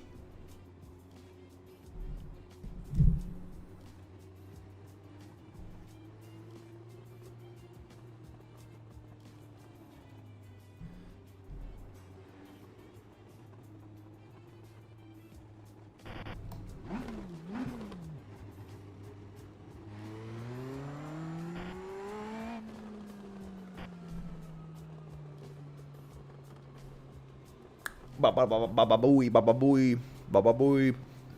Alright. Let's fucking get this shit. Let's fucking get this shit. You guys see this museum right here? I've been inside of that museum before. Isn't that crazy? Actually, not that long ago.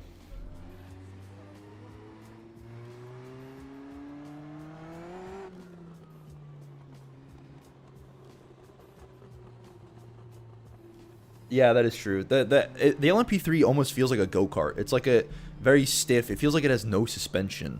And Formula cars are very similar. They're very stiff. Their suspension so stiff it feels like they don't have it. So the LMP3 is very similar. All right, let's go. The pace car is in. All right, that's good. We already pulled away from the people behind. Green flag, green flag. I'm gonna just stay on the inside. The inside is always the safest place to be in turn 1. I'm just gonna stay here. Yep, look at that. If I was on the outside, I would have died. Left side, clear on the left. Sorry, man. I didn't see you there. That sounded so sarcastic. All right, we have 2 people ahead of us. We see P1. We could definitely get P2 this lap on the straight. He's definitely not on pace, and then the P1 is probably gonna be a couple laps later.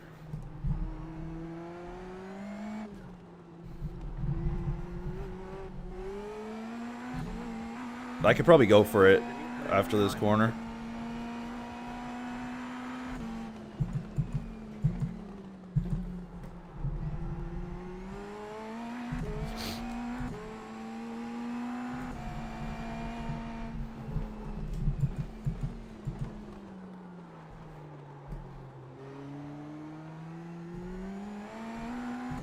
Yep, turn 1.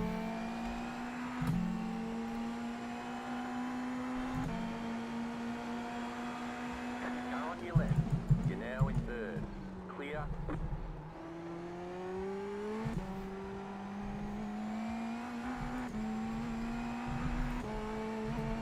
Alright, P1 is in my sights now. The next car's the leader. He better be shivering in his timbers.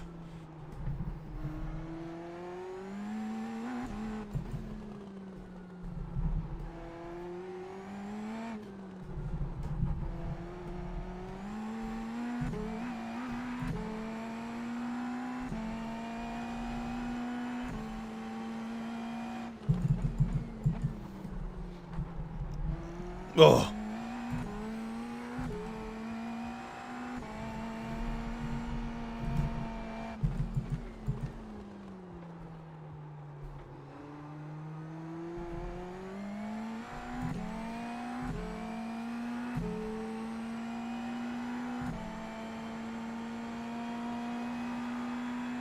Okay, you're in second.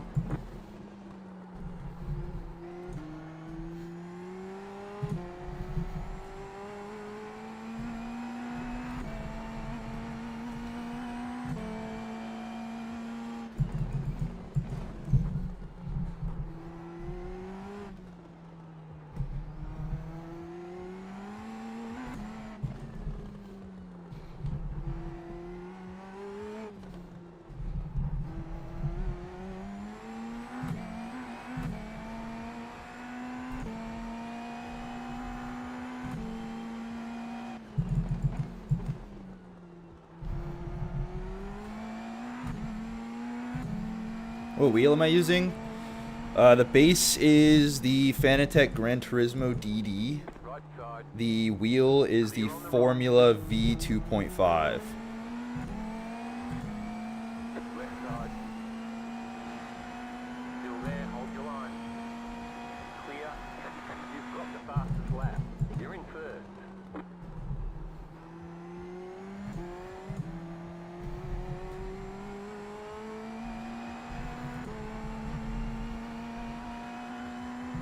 W restart, yeah. Exactly how I wanted it to go. Well, I mean, it would have been nice if that guy didn't die right ahead of me, but...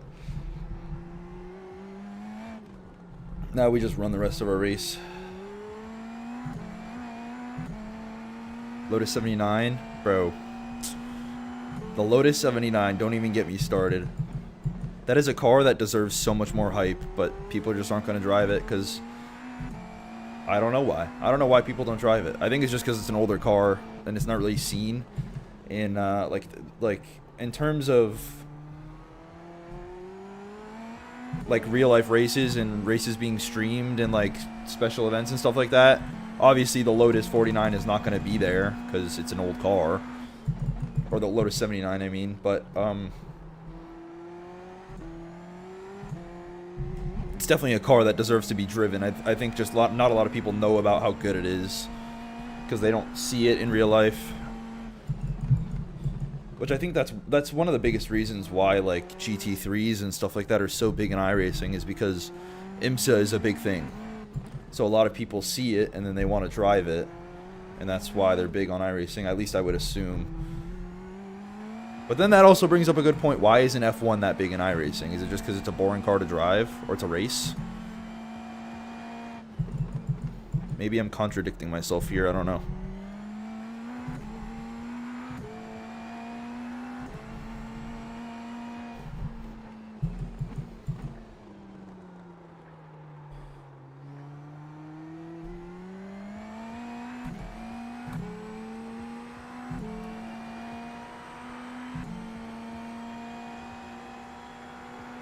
Going from the Formula V to the F4 is a breath of fresh air. Yeah.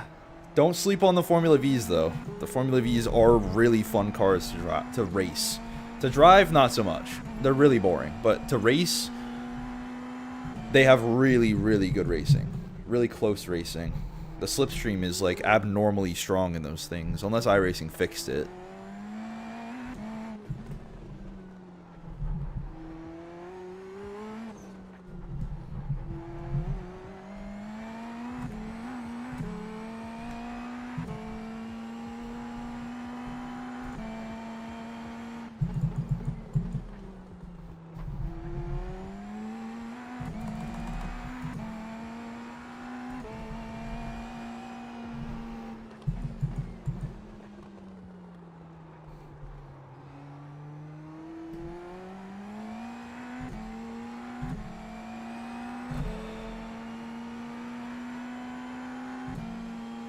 F1600, those are also really good cars. I think the Formula V is more fun to race though. The F6 I'm dying. Oh my god. The F1600 is more fun to drive. I think the Formula V is more fun to race. They're very similar cars though. Like obviously they have the same build and everything, but the FV is definitely slower. Is in straight line and I think in grip, but in terms of racing, bro, oh my god, I maybe like a couple months ago went back to the Formula V's to do a race just to fuck around, and it was top split Formula V, which was surprisingly a high SOF, and oh my fucking god, bro, the racing is ridiculous. It's so awesome.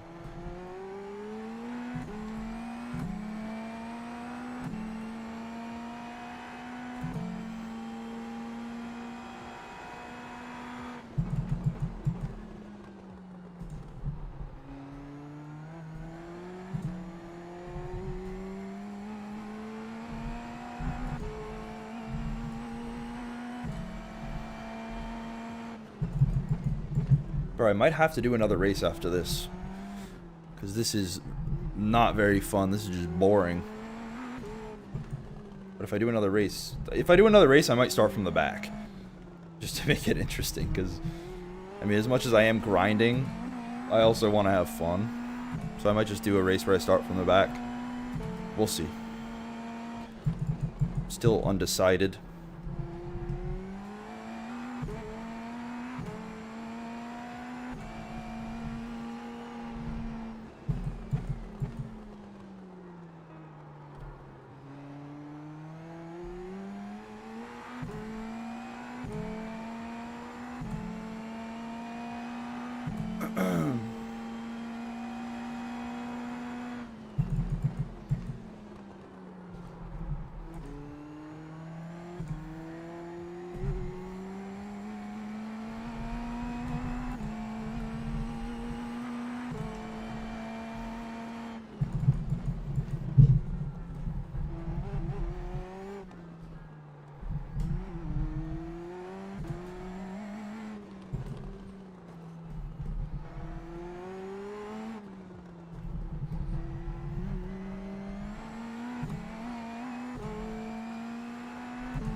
Is Indy populated and fun? It's more populated than the actual IndyCar, I think. At least at St. Pete, it's more populated and more fun. I think the IndyCar itself is definitely more fun, personally. This thing is more of a challenge to drive. It is a lot harder to drive, I would say. It's a lot more bare bones of a driving experience than the actual IndyCar. Because, I mean, in this car you have push to pass, which the other IndyCar does. You have push to pass, you could change your ARBs, and you could change your brake bias. That's about it. In terms of, like, in-car adjustments and things you could do on the fly to make you go faster. The IndyCar, from what I've heard, which I'm not really familiar with, I don't really use it, because I'm not an Indy tryhard yet. The actual IndyCar has a battery system, kind of like an F1 car, where you have to, like, manage your battery, like an actual battery. And then it also has push to pass on top of that, which is very confusing to me. ARBs, it has a lot more adjustments. So the IndyCar itself, I would say, is more of a challenge to drive, just in terms of the amount of in-car adjustments you could do. In terms of driving experience and just raw driving, this thing is definitely more challenging to drive. The Indy car is more of a strategy car. This thing is more of a don't die car. Push to pass, yeah. Push to pass is basically DRS. The battery system in the actual Indy car, from what I've heard, is very similar though. Like they're like, when I heard the IndyCar has a battery system, I was like, yeah, there's push to pass. I know. But then Will, which was the person talking to me about it, was like, no, it's a separate system of battery. So you could use your battery like an F1 car, and then you also have push to pass on top of that, which is, it sounds like you would be using a battery, but it actually pushes more fuel into the engine. So it's two separate things, but they both serve a pretty similar purpose of making you go faster, which is interesting. But this car just has push to pass, so it doesn't have a battery. It just uses more fuel into the engine to make you go. I think it's added, I don't know how much horsepower, but it adds horsepower.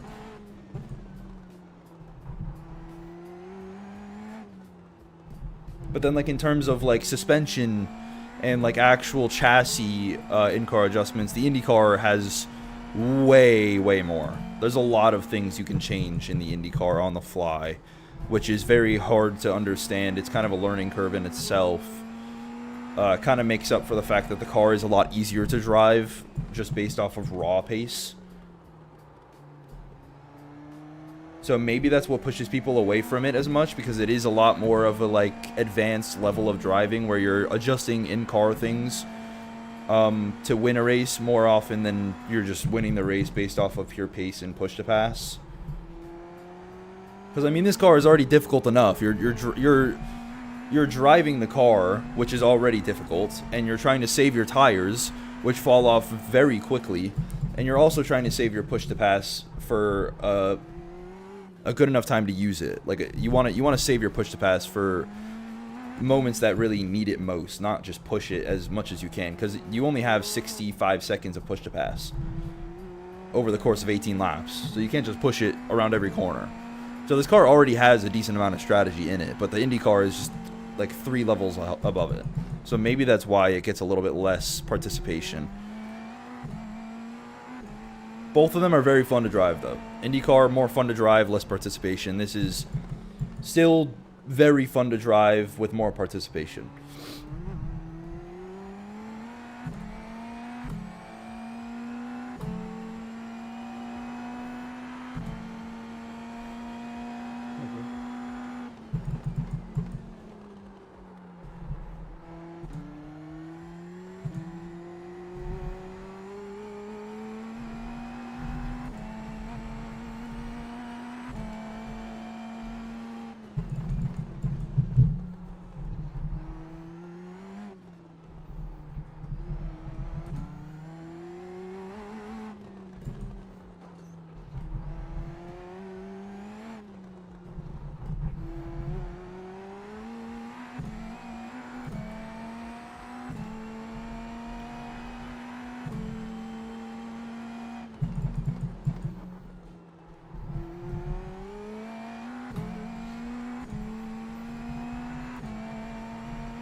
Do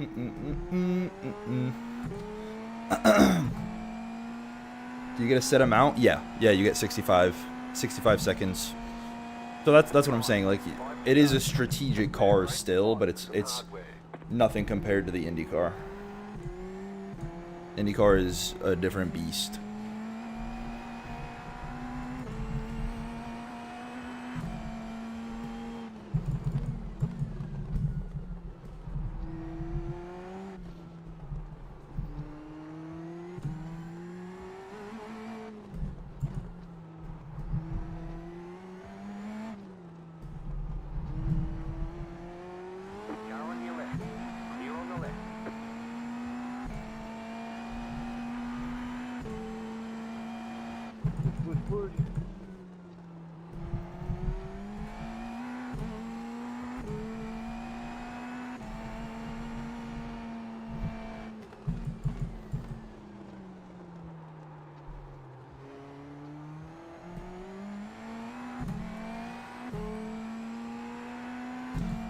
I am not using triples, no. I wish I was. I don't even think my PC would be able to handle it. I have triple monitors.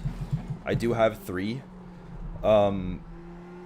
But the 2 side monitors are not being used for iRacing. They're being used for like Discord and my streaming software and stuff like that. And whenever I edit, it is a lot more convenient to have those triple monitors. But the reason I'm not using triples in iRacing is, for one, the monitors themselves aren't the same brand and the same size. Like, they're not the same resolution, so iRacing doesn't allow me to use triples. I know there's a way to work around it, but I don't really care to be honest. And 2, my PC probably wouldn't be able to handle it.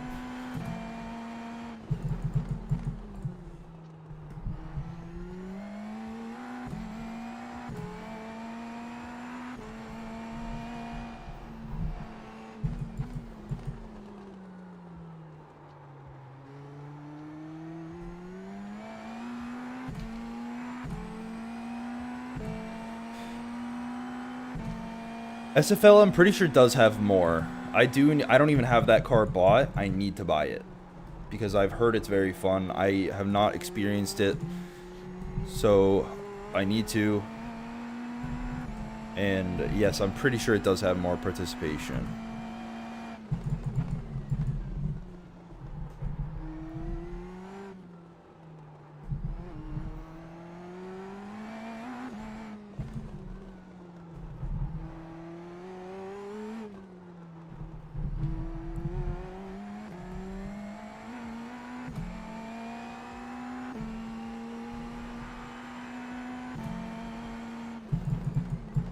This race has got to be over soon, right? There's no way it's... Okay, yeah, there's 2 more laps after this. We are almost finished. Feels like it's been going forever.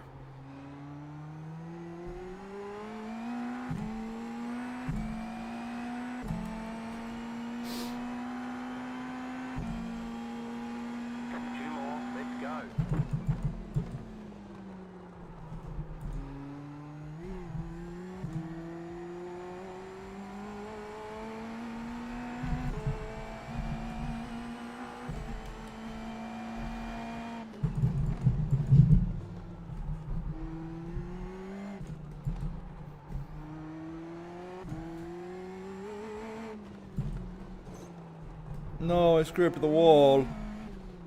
God damn it. That fucked my run.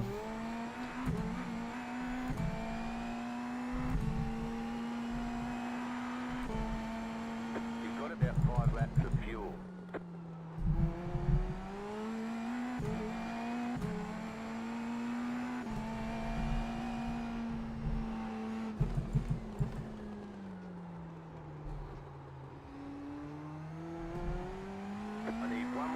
Alright, last lap. Let's use all of the push to pass.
Bang.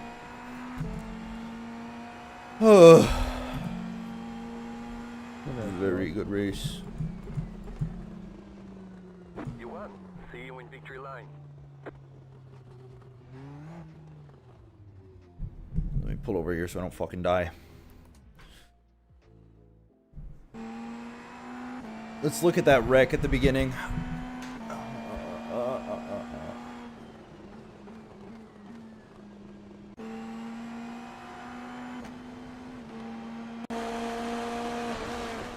This was a very interesting wreck.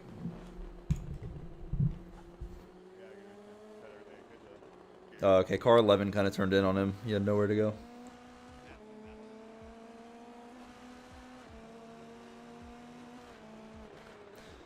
And that was literally the extent of our entire race. The rest of it was low-key, nothing crazy.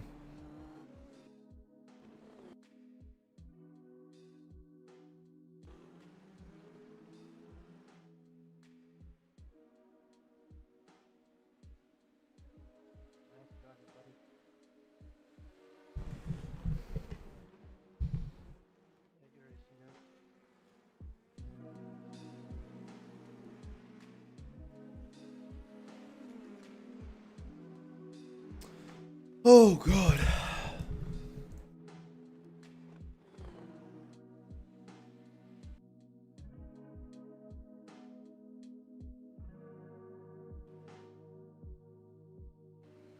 Yeah, this guy just let me by, too. This wasn't anything crazy either. Pretty easy race. Just a nice grind of SR and iRating. Let's see what we got. Oh, yeah. The numbers are looking nice and juicy tonight. I'm loving this. I'm almost B class, dude. I'm getting close to B class. Dude, why do they make it so hard to get to go from D class to C class in Formula? You could just grind F4 and that's it. It took me an entire season to get out of D class. Yet here I am, one night of grinding just a couple races and I'm almost into fucking B class. Interesting. We're going to be getting up into the 5Ks hopefully at some point. That'll be nice. That would be very nice. Alright, let's... Should I do this next one? I don't know. I don't know. We'll see. We will see if I'll do the next one. I'll just take some time and talk for a little bit. See if it gets... If it doesn't get any registration, I'm just not going to do it. But I'll take some time and talk. Let's just talk. Let's chat.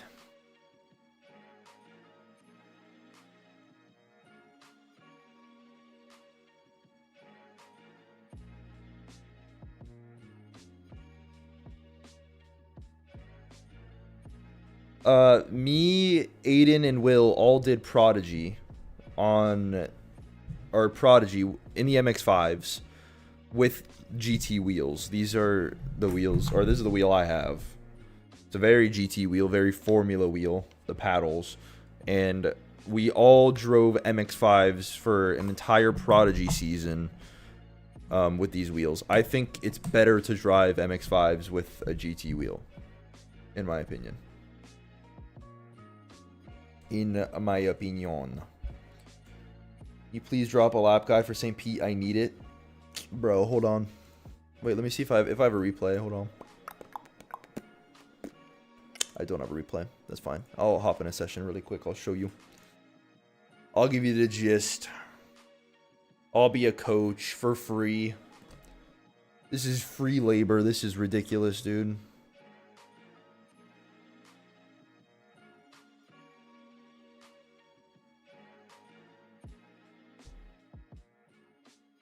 But yeah, your wheel does not really matter. I think, I mean, it depends on what you're talking about in terms of like what matters. But if you're driving MX-5s, the car itself, yeah, it does have a round wheel. But in my opinion, GT wheels in the MX-5 are better. I think you'll have a better time with a GT wheel. Bro, for real. I'll be putting slave labor in. Putting in the slave labor. You guys want to know a fun fact? This is actually a really funny fact. My mouse pad is my high school diploma. Look. So, this is my mouse pad, right? Because I don't have a mouse pad over here. It's literally, it's dirty as fuck on the bottom because it's on the floor. It's my high school diploma. Let me make sure I'm not doxing myself. Am I going to dox myself if I show you this? I don't know. Oh, no, not really. Okay, yeah, look, it's literally my high school diploma. I'm just using it as a mouse pad.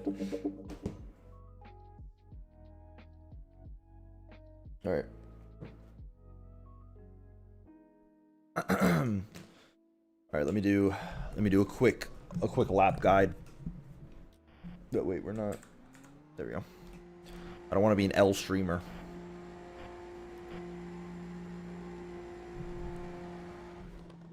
Interesting mousepad technique. Yeah. Just renovated it too. New mousepad.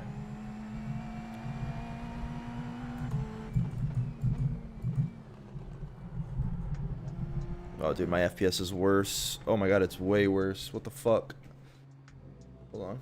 Let me try to optimize my FPS here. Wow, it's really bad. Oh my goodness. I actually have some latency. This is not good. Alright, let me get onto my actual lap. I might die here. Wow, if I ever get onto my actual lap. Let me do a 3-point turn so I don't overheat my tires. Hold on. Excuse me.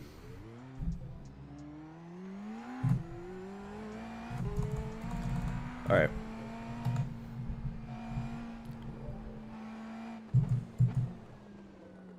St. Pete lap guide by Joey Lotricchiano. I am officially a coach now. Okay, so this all depends on how much push to pass you use. I'm going to do it without any push to pass. Braking just before the 3. Just before the 3. And missing that first apex, hitting the second one. Slow shifting into 4th.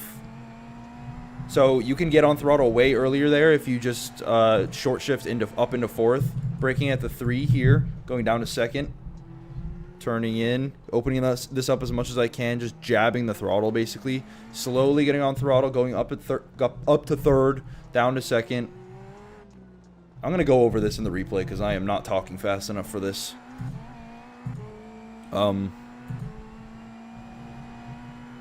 Here, braking at, or just before the 3 again. Turning in and getting on throttle. Oh my god. Okay, I'm going to do another lap. I'm going to do another lap and just focus on the lap without trying to talk because I can't fucking do this. I am a terrible coach. Never hire me. Hold on. Alright, I'll just treat this as a quali lap or something, and I'll show you it in the replay.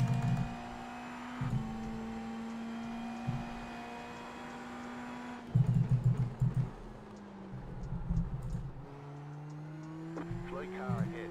Car stop on the left. Go right.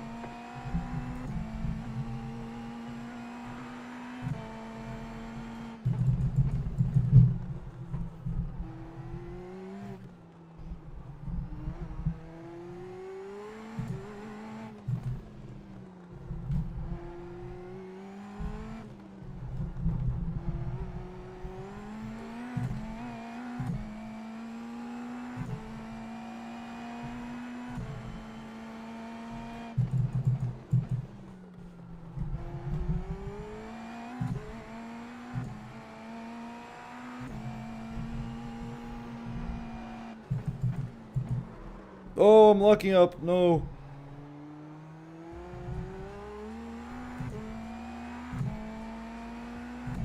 Okay, that was decent enough.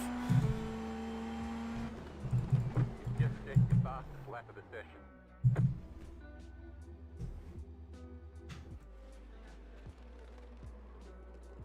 Were you getting lag in the last race? Not really, no. The race before that, I was getting a little bit of latency. I wasn't getting lag. It wasn't really lag. Okay. Let's see this lap. Okay. So, going into turn 1. Let me turn this down. Braking just before the 3. You can see my data here. Just before the... basically at the 3. Braking in a straight line. As soon as you get into 2nd, that's when you start turning. You want to miss this first apex a little bit. If you fully hit this, you're going to have to overslow to get the 2nd one. So you miss that first one. Try to hit the 2nd one. You can get way closer than that. Just follow it all the way around. Follow the radius. And then I'm short shifting all the way up into... I'm going up into 3rd. And then as I kind of turn in, you can hear me shift into 4th. So I'm short shifting into 4th. You can see how much more I can get on throttle now. So looking at my throttle, I'm like, oh, I'm close to 100% throttle just because of that short shifting. I'm in low revs and it allows the car to not die through these corners. Fully flat out now, all the way flat out. This corner is very tricky, even though it's flat out, but it's very tricky because this part right here switches from, you have camber going right to left, so you're going over this tiny little bump that really upsets the car. So the best way to go around here without dying is to lighten your hands up on your wheel and really feel where that bump is, and as soon as you go over that bump, let the wheel kind of turn itself left, get over that bump, and then correct it to make sure you don't hit the wall, basically. So your steering wants to stay as straight as possible, or as straight as the car wants it to be, in order to not spin out. And then going into this corner, braking at the 3. This is pretty simple. You're gonna micro lock here because, like I said, you could see it here. Where I'm micro locking, that is where you could see the line. This line is where the track. There's a word for it. I forgot what the word is, but every street does this, where it's cambered to the outside of the road on both sides. They do that so when it rains, there's actually drainage, and the rain goes to the side of the road, and it makes it annoying to race on because of this. But that little bump, you could see it right here. As soon as I go over it, I lock up. And the reason for that is because when that tire goes over it, it's coming off the road, and when it hits the road again, it's locked up, and it's creating the smoke. So going through that corner, that doesn't really affect the car. You don't have to worry about it. Getting as far to the right here as you can, and then turning in left as you see the curb come up. Follow the radius of that curb. And in between these two corners, you're jabbing the throttle. You're not really, like, you're not jabbing it like 0 to 100, but you're easing onto it, and then as soon as you turn in, you're letting off again, slightly braking, like very slightly braking. I think yeah, maybe at most 10% braking through this corner. Getting on throttle after you exit that curb, and I'm short shifting here into 3rd, and then very light braking through this corner as well, braking just after you cross this wall. Very light braking, shifting back down into 2nd, getting as close to this wall as you can. I don't know where I turned in here. Kind of turned in as soon as I met the wall. So you're hitting this apex, getting to the wall, and as soon as you get to that wall is when you turn in for the next corner. Let me turn down this fucking music. This shit is loud. Okay. And then very easy on throttle here, and it's the same reason I talked about before. This line right here that you see, this line is a change in camber of the road. You could see it right here. It's actually, you could see it visualized. I'm turning, I'm correcting the car because I lost grip. So as soon as you go over this line, you're gonna feel the car lose grip. That's when you want to be very careful. So easing very slowly on throttle. Once you go over that line, that's when you can get on throttle a little bit heavier. Same thing for this corner. You're very lightly braking, hitting the apex. You're going to feel it grip up. There's a lot of camber on the apex of this corner, but as soon as you go over this black line, see how it slides again? You want to ease onto the throttle, and as soon as the car is straight, that's when you can go full throttle. This is a flat out kink. So here, braking just before the 3. This is a very push-to-pass dependent corner. So if you're using push-to-pass, you're braking basically almost at the 4. You're braking a lot earlier than you would here. But since I wasn't using it, braking basically at the 3, hugging the wall, hitting the apex, don't touch that curb, big curb. Get on throttle a lot earlier than you think, and straighten your steering.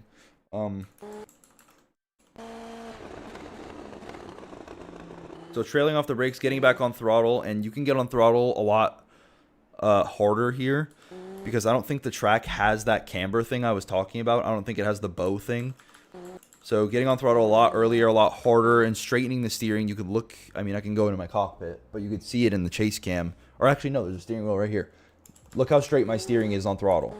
You're really letting that wheel spin, or just that little bit of slip, steer the car for you. So you're using that slip angle. Even though there's not that much in Formula cars, there is a lot more than you would probably think. You're using the throttle to steer the car. This is all flat out. This second apex, I'm starting to lift here. You can feel the car kind of like, I don't know if you have vibration in your wheel or your pedals. You'll feel it in your, I have haptics on my pedals. You'll feel it. You'll feel the vibration. And that's the car starting to slip out and you're starting to scrub. You really want to avoid that because that overheats your tires. So letting off through this corner, really opening up that last corner, braking pretty hard, And then as you go into it, it's a very wide sweeping right-hander, so you're really lightly trailing if you look at my brakes. So hard on the brakes, around maybe 55%. And then going down into second, and you can see mid-corner, my braking is maybe down just below 10%. And then getting on throttle very, very smoothly here. Look at my throttle. Getting on throttle to 50. Look at that throttle trace. Very easily getting up to 100%. And then that's a lap. Holy shit, that was a lot of talking. Hopefully I went over that well.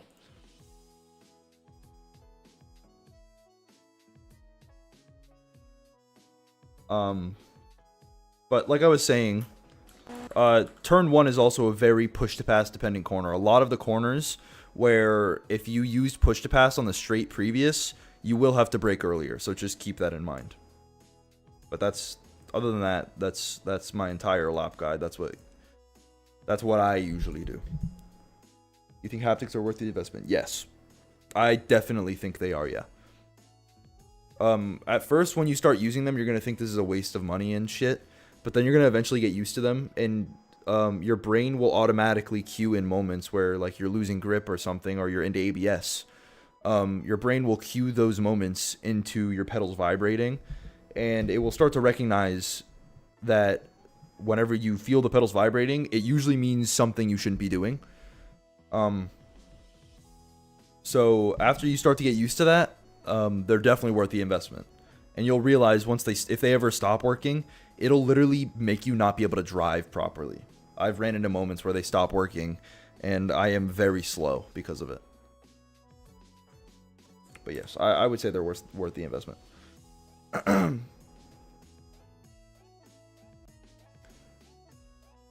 you ever thought about Super Formula? I've driven the Super Formula quite a lot, actually, back when I drove Formula a lot. When the Super Formula came out, I drove it a very decent amount. I don't know why. That car is torture. It's very difficult to drive. It's a lot more difficult than the INDY NXT, in my opinion. But yes, I have driven that car before. Would I go back to it? Probably not. Maybe. Maybe. Alright, I'm not gonna do this next race. I'll keep talking for a little bit, but then I'm gonna go maybe get some food or something.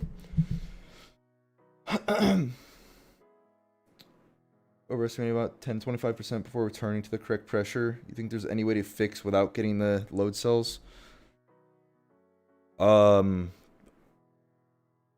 Unfortunately, I don't think so. Because I know what you're talking about. I used the G920 clutch pedal as a brake, which I know is a very extreme version of what you're explaining. But Aiden has explained this to me very well. The difference between load cells and spring-loaded brakes is, or the biggest difference is with load cells, you're using your leg. You're using your whole body, basically, to push down on that load cell. And it becomes less of a travel thing and more of a pressure thing. So imagine you're pushing your leg against a drywall. The amount of kilograms of pressure you're putting into that drywall is how much you're putting into the car. Whereas with spring-loaded or non-load cells, you're using your ankle, your actual angle of your ankle, to give the pressure reading to the car, which is very inconsistent, and it tends to make people brake more than they should, and it makes it very easy to lock up and stuff like that. So it's very hard to get used to. It creates a lot of bad habits. And the only way I could tell you to get better at not going like that 10 to 20% above what you should is to just back off the brake more or get load cells. Getting load cells is the biggest fix to the problem.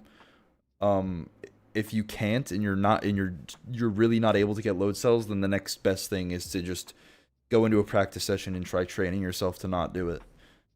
Because other than that, that's what load cells are designed to fix, is that exact problem. That makes perfect sense. Yeah, the haptics they're slept on. Haptics are really, really slept on.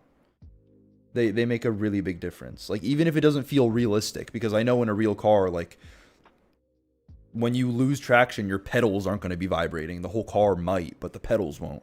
but it's just that cue that gives you like that extra the extra factor for your brain to understand what's happening. Any input that the sim can give you is going to be beneficial in the sim, because obviously you're not feeling the G-forces of the car. You have to replace it with something else. So haptics is a very good example of one of those things. Do I not own the SFL? I don't, but I will buy it. Still easier than the W13. That's the I don't know, dude. The Super Formula is, I think, is harder. I think the F1 car is really easy, low key, or not really easy, but it's fairly easy. I've also driven it a lot, but I think the F1 car is easier than the Super Formula. The Super Formula it has less downforce. It feels like it has just as much power, and off of the line, I think it spins way more. I think it has less grip off the line, so I think it's harder on throttle than the F1 car.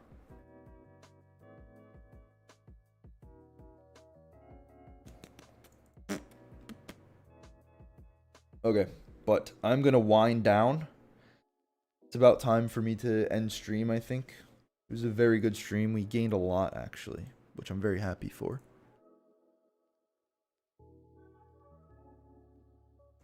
Today is Friday, so I have a little bit more time to drive this. I'll probably stream another time this weekend and do some more INDY NXT races. Or if I find another series, maybe I'll drive that. I don't know, but we will find out. But I'm going to end stream. It was very fun talking to you guys. Thank you guys for being here. Also, thank you guys for the support on the videos and in the stream. I really appreciate it. I'm coming out with another video, hopefully fucking soon. It's a really big project. It's taking me a while. But I'm going to spend a lot of my weekend making it, so hopefully I get a lot of it done. But it is going to be, hopefully, a banger video. Hopefully a banger. Holy shit, Spiked with the 10 bucks. Thank you so much. That is going to go towards the beer fund that I got earlier. Really appreciate it. Thank you. Thank you. What's a fun car? The Super Formula? Is that what you're talking about? Or you're talking about the SFL. Okay. Let me check, actually. Can I even race that? I'm C class right now. Can I? Oh yeah, I can. Okay. Oh, dude, it's Interlagos. Where is it next week? Road Atlanta, bro. Okay, yeah, I'm definitely gonna get the car next week if it's at Road Atlanta, dude. Formula is gonna be my new thing. I'm telling you, I'm gonna be the new Super Formula, or not Super Formula, the new Formula advocate. I got to be, dude. But thank you for the 10 bucks. That is going towards the beer fund. That is actually probably, I got 5 bucks earlier. And then the extra 10 bucks, that is going to go towards beers. That can probably buy a case of beers, I would imagine. I don't even like beer, but I will drink it. Alright. But, yes. Thank you. Do I say your name like Jinxie? Is that how you say your name? That's how you say it. Thank you. Have a good night yourself. SFL good enough for Interlagos? I would say Interlagos is a good track, especially with Formula cars. So I would say so. But maybe next stream, that's what I'll be racing. Actually, is SFL. I'll probably buy that car tonight. And maybe drive it a little bit, try it. You live in Brazil? Oh, it's your home track. Now you have to do it. All right, but I'm ending stream. Thank you guys for being here. I love you all. I will see you at some point this weekend with another stream. Love you guys. Let me find my end stream button. Okay. Bye, bye, bye, bye, bye.